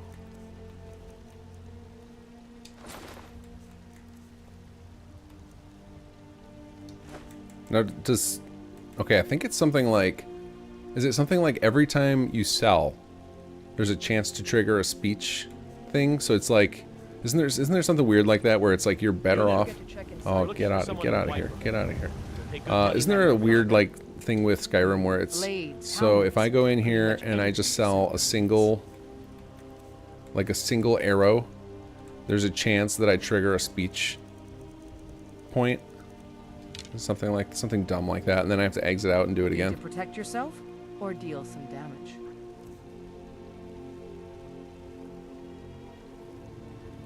The hiking mod never worked properly, if I recall correctly. It was a buggy mess, I think. Oh, well, there's one answer for you, Commander. Brian says Conquest of Skyrim is still used, and there are posts in their mod all the way up to yesterday. Okay, old beam reference. Ah, okay. Whooshed me, droner. Mal, I really liked voice protagonist because it made the player feel more alive. Like the random dialogue that could be triggered by companions made me feel like, oh, cool, my character isn't mute or deaf. Yeah, I also liked it for the dialogue camera. It makes the conversations feel more cinematic. That's another reason I like it, in addition to what you just said.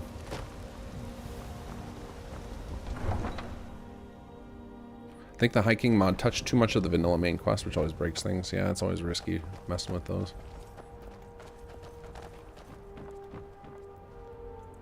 How old is Conquest of Skyrim? It's still a work in progress mod? I mean, not that I can talk about that. Like, SS2 is work in progress, and it's been in development for like 7 or 8 years. So, doesn't mean it won't get finished. Sometimes we just need, you just got to give us time to cook.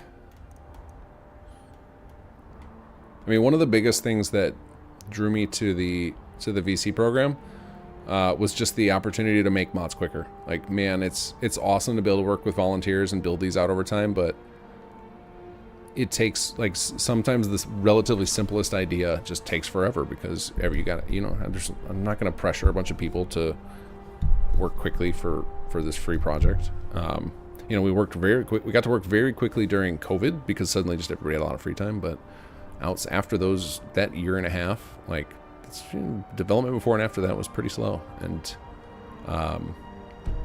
whereas like Bard's College development was so fast for how much content we got in there.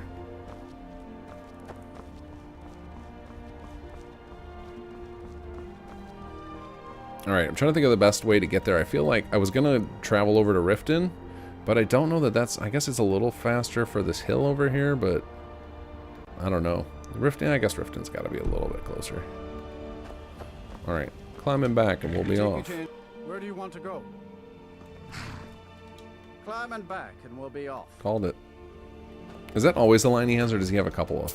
I feel like most of the time for systems like that, they've got multiple random lines, but maybe he's only got that one, and that's why it just immediately came to me.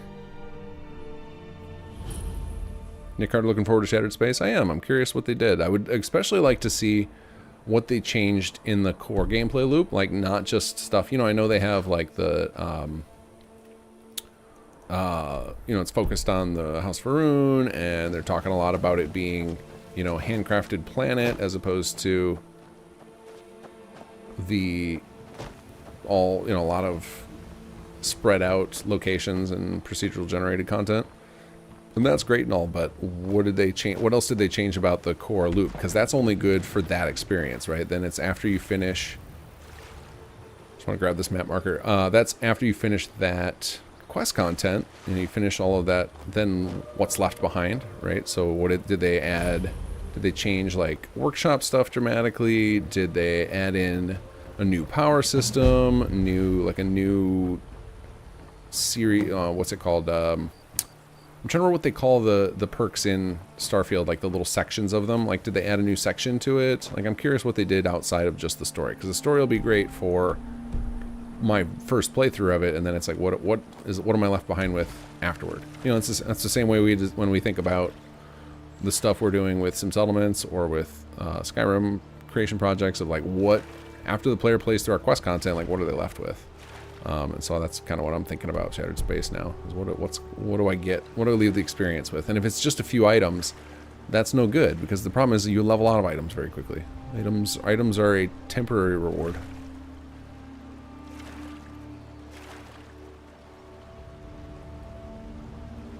Kentner, my only problem with voice protagonist is I think that's why FO4 main character was limited to only being a good guy due to budget for amount of dialogue.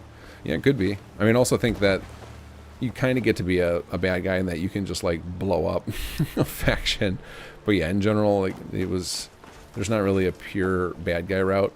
But I think like most RPG makers, if you like who've looked up into the stats, like I think Larian has put out a lot of stats about this, knowing like how few people do certain things with Baldur's Gate. They have a lot of data points they track, and they share that info publicly.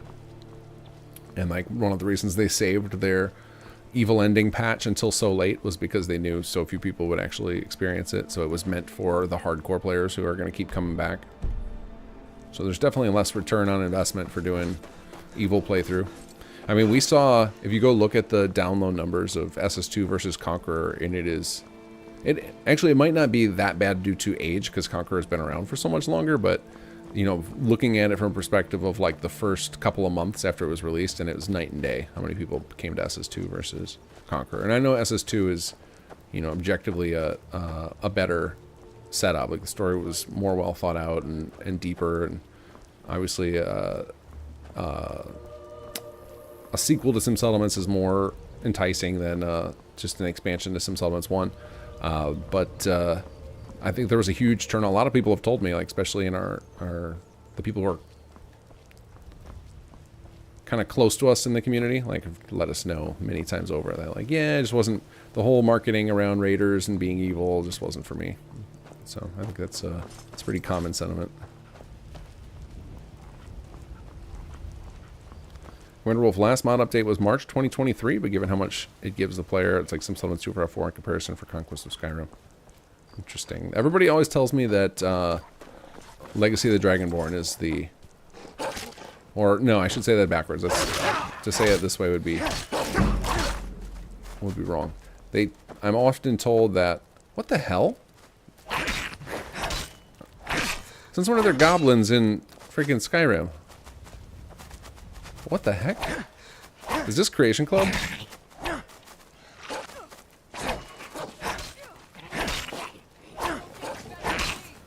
I'm all distracted by these goblins now. Anyway, we're often told that Sim Settlements 2 is what is like the Legacy of the Dragonborn for Fallout 4 in like depth and amount of stuff it adds.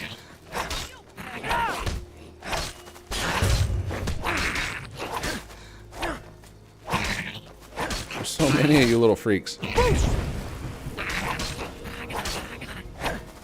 They don't seem to be able to do any damage to me, or maybe I'm just getting really lucky with all this hopping around.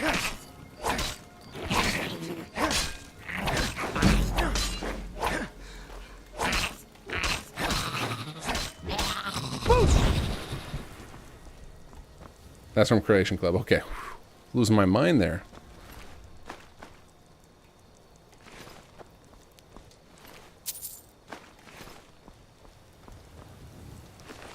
Now, are they just, like, randomly injected, or is there a quest over here that I'm about to stumble upon?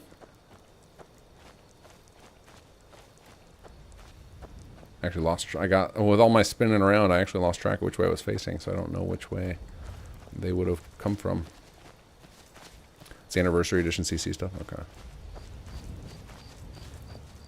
Is there a quest associated with them? Like, am I close to something I could have grabbed? Apparently there's a cave. Okay. Also, how close are we to a cave? So yeah, it would be down this way probably. I'm curious to play through all the CC stuff. Like, I've played through a bunch of it. Not on camera, but this I've never encountered yet. Well, this is going to be an orc stronghold. That's not a cave.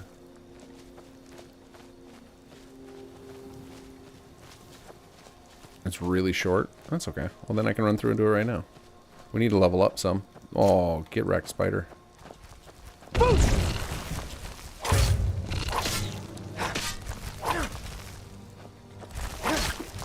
Lydia, get over here. Well, at least crits feel nice. I don't know why I like that sound effect.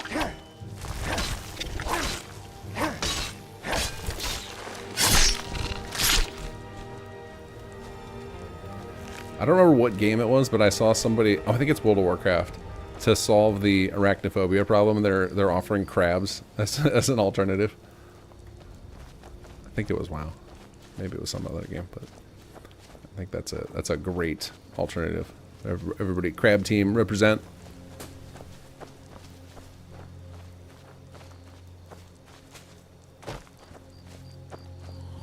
Okay, well, it's definitely not here.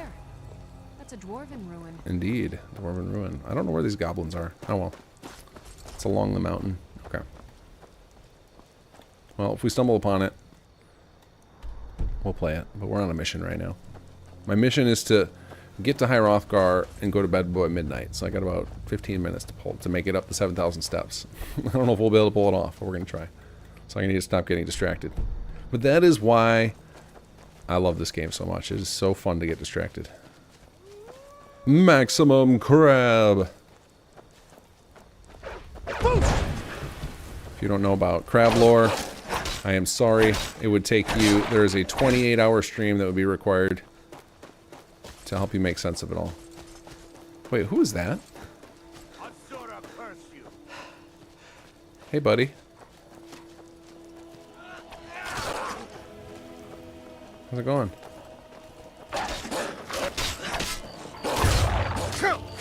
Oh.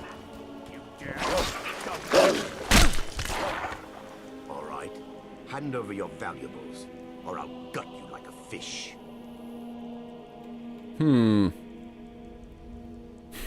Yeah, this is the appropriate one. Yes, actually. You look like you're lousy with go. I'm not going to ask again. Can we intimidate? Then I guess that's your last request, fool.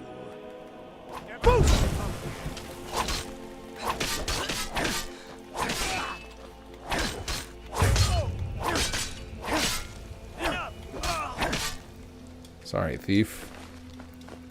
Tried to get my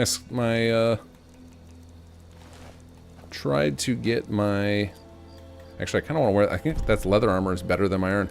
Try to get my speech skill up, but you wouldn't let me. Yeah, we're going to equip that because I want to start getting, that's light armor, right? That's light armor. Yeah, definitely. Okay, we'll give, is iron better than what steel? She's wearing steel, right? That's got to be better than what I'm about to hand her. I am sworn. But I'm going to hand it to her anyway, just to, because it's a burden. Got a burden for you here. There you go. Yeah, I thought so. She starts with higher armor a little bit. Okay, we haven't done a save in a while. Whew, it's just a hoofing it just to get over to the base of the mountain. It's going to be tough to pull off this evening.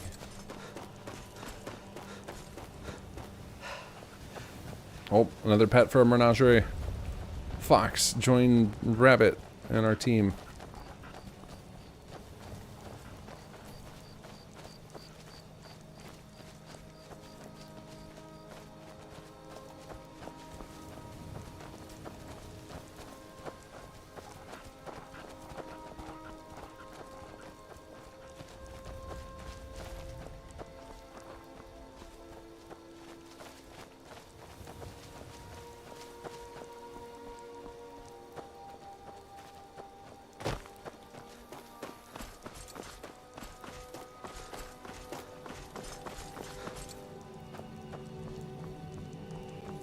Oh, there is a mod that lets you tame and level up animals? Oh, that's awesome. Yeah, I had jokingly pitched that idea as a mod to make. But I also wanted to do it like, have other animal trainers in the world and let you do battles against them. Basically just a straight up rip off of Pokemon. But try and Skyrimify it.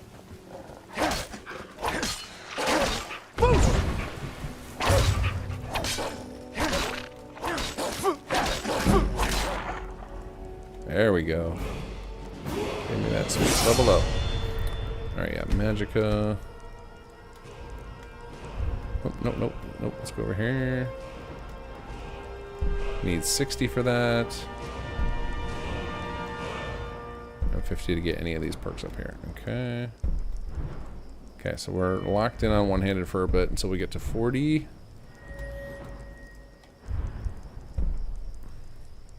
I guess we could grab light armor right now. Let's see, how's our restoration? Didn't you guys said that? Can anybody confirm? Is it? Do I need apprentice for heal other? Because I'm definitely gonna need that. Well, I'll grab regeneration because 50% more is ridiculous. And then I guess we'll grab light armor just to start leveling that up.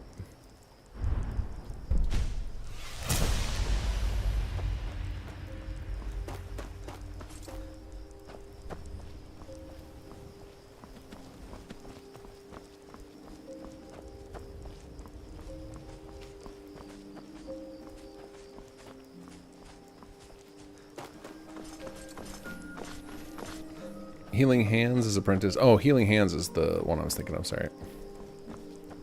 That's apprentice, okay.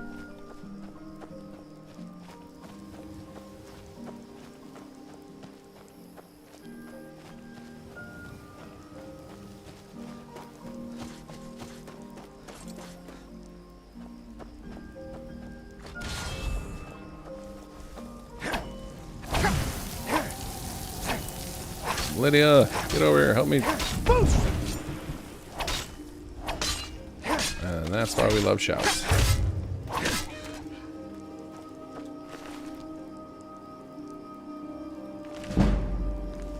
Very nice.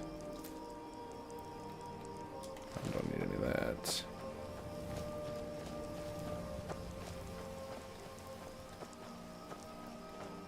Wait, is that an immortal chicken? Did he resurrect a chicken?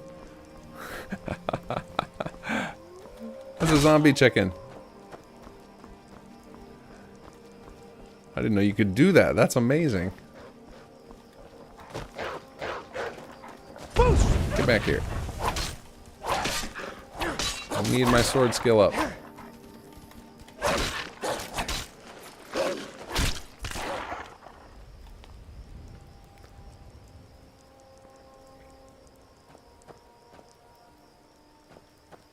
Xenomaster in SF lets you collect animals and aliens. Is that a mod or is that a perk that I've just never used?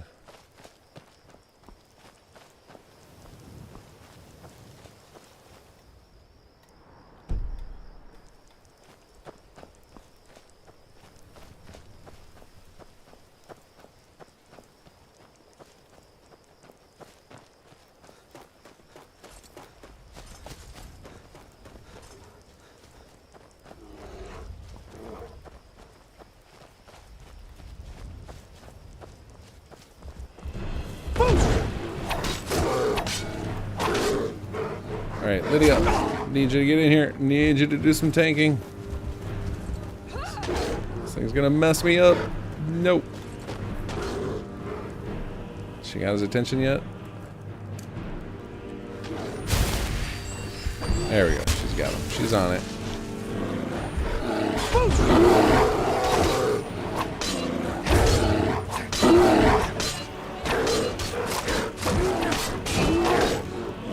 You got this, Lydia.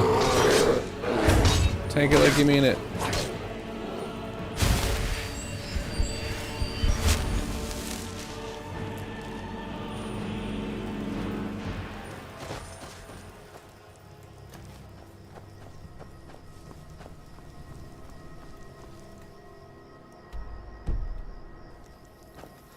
Slowly making our way over there. There's a mod that puts a dragon-sized chicken hanging around the Solitude stables. Perfect candidate for our Pokemon game. Let's go capture giant dragon chicken.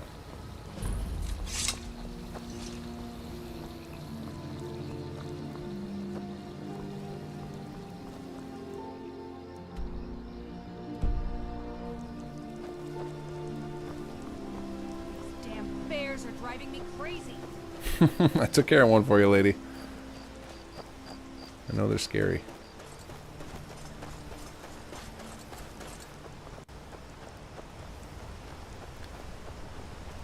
On your way up the 7,000 steps again, Clement? Not today. I'm just not ready. Alright, up we go. Let's see if we survive our front. Oh, you know what? Oh, let's just give her one of those. Hey, buddy. Oh, sorry, goat.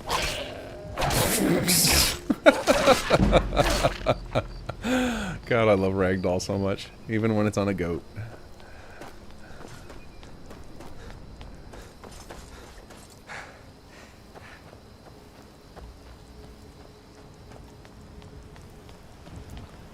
I saw a news article floating around that somebody rigged up a VR and like a treadmill system to actually walk up the 7,000 steps.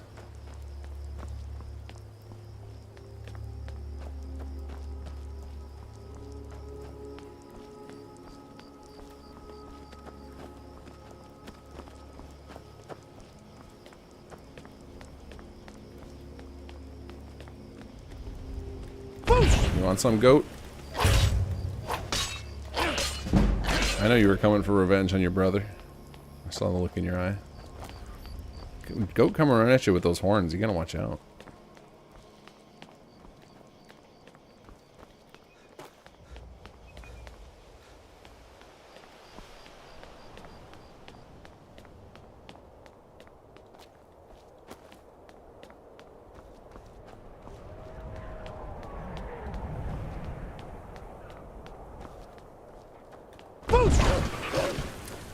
Good night, Catnip. I will be logging off shortly.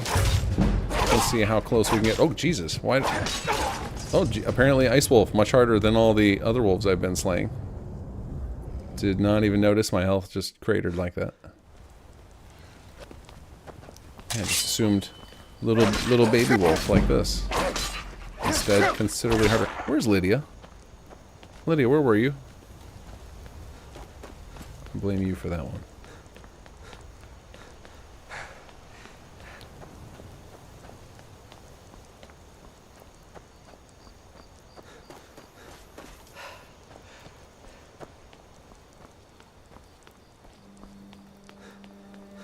Thank you guys for joining me tonight. I'm gonna go for a few more minutes, but this is gonna be the new Sunday night ritual. Gonna play some Skyrim or something else. I think next week definitely.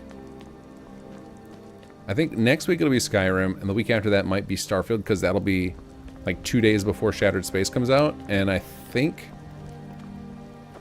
I'm not sure if I'm gonna. I might play my old character and just get, like, it's been so long since I played Starfield properly. Like, I've dinked around in testing, but I haven't played it in a while. So it might be good to just dust off the character and kind of scout around and see if I can find any quests I missed. Maybe those of you guys who play the game will be able to point me to look at my map and see, like, oh yeah, there's something cool over on this planet. And then play with that, because I don't think I want to start, like, a lot of times when a new expansion comes out, like, one of the things that has held me off from playing Phantom Liberty is just the amount of time it took me to play through Cyberpunk, and I like really would love to play a new character because it's been years since I played Cyberpunk. Oh my god. But I don't have time to do that again for Starfield. I don't have another couple hundred hours to put into the game before or when the DLC comes out. But I tend to not enjoy playing those games first time on stream. I like to just kind of play them at my own pace, not have to worry about commentary or anything. So I don't think I'm going to play the DLC first time on stream. I'll do it eventually, I'm sure, but I think I just want to play it solo. But I do need to get my head in that space again.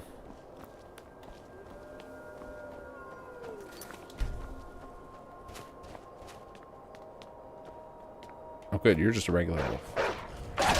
You guys I know how to deal with. But I could have sworn I heard multiple howls there.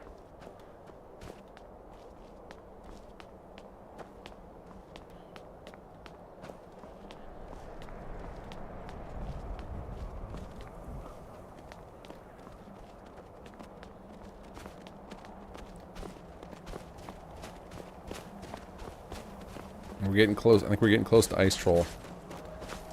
And I really love the effects they did on in this game. This game is freaking gorgeous. Like the skyboxes and like these wind effects. Like still today, this just looks great.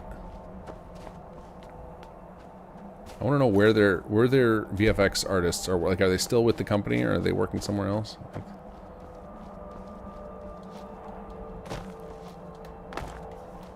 I'd like to hire one of them, please, to work on our next Skyrim thing.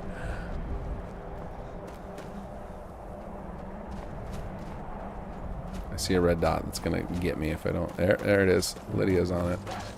Oh, I missed. Missed.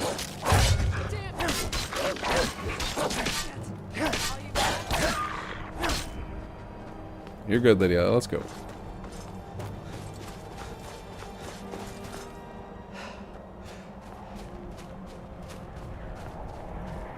7,000 steps is so much tamer without frost. Oh yeah, yeah. Even I think the survival mod, like the Creation Club one, I think also makes this brutal. Without if you don't have gear to keep yourself warm.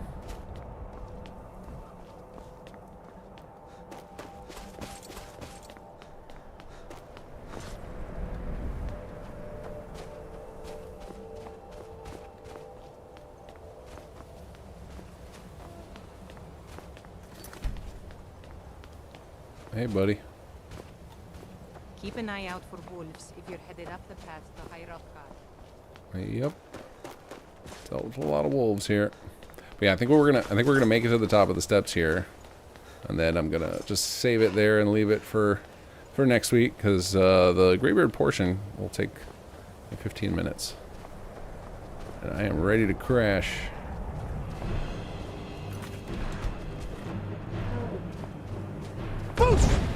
Come on down, Frost Troll. I know you want to fight. Lydia, you're up.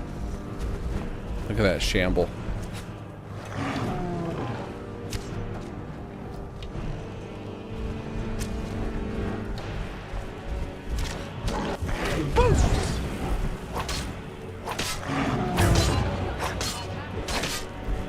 Oh, I'm gonna need some fire for this, aren't I? Well, I think you start out with a fire spell, right? Yes.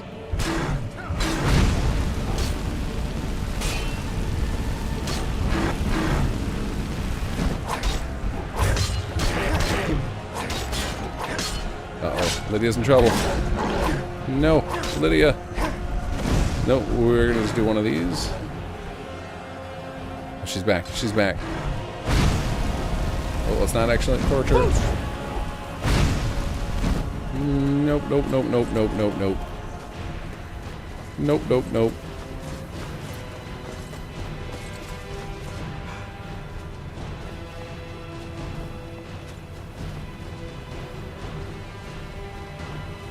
I'll come back and get my revenge on you when I've got Earth Song. Sorry, Lydia, you're on your own. See you in Sovngarde.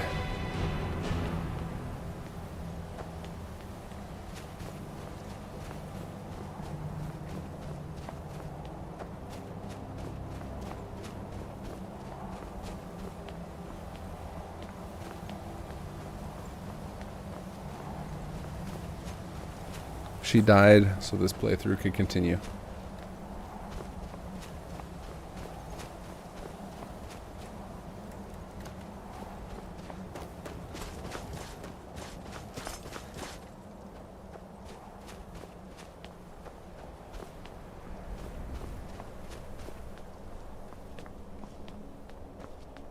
We're so close now. We're so close.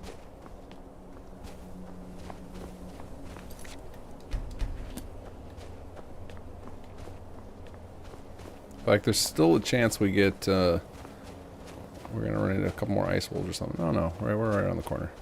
I think the troll is the final boss of this walk. And when you come up here at, you know, level noob, it is rough.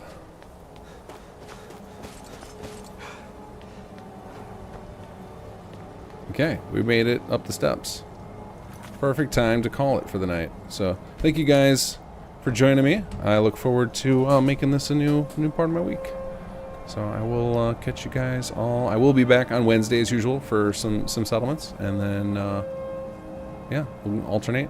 Be Wednesdays Fallout, Sundays Skyrim / Wildcard. We'll call it Variety Sundays.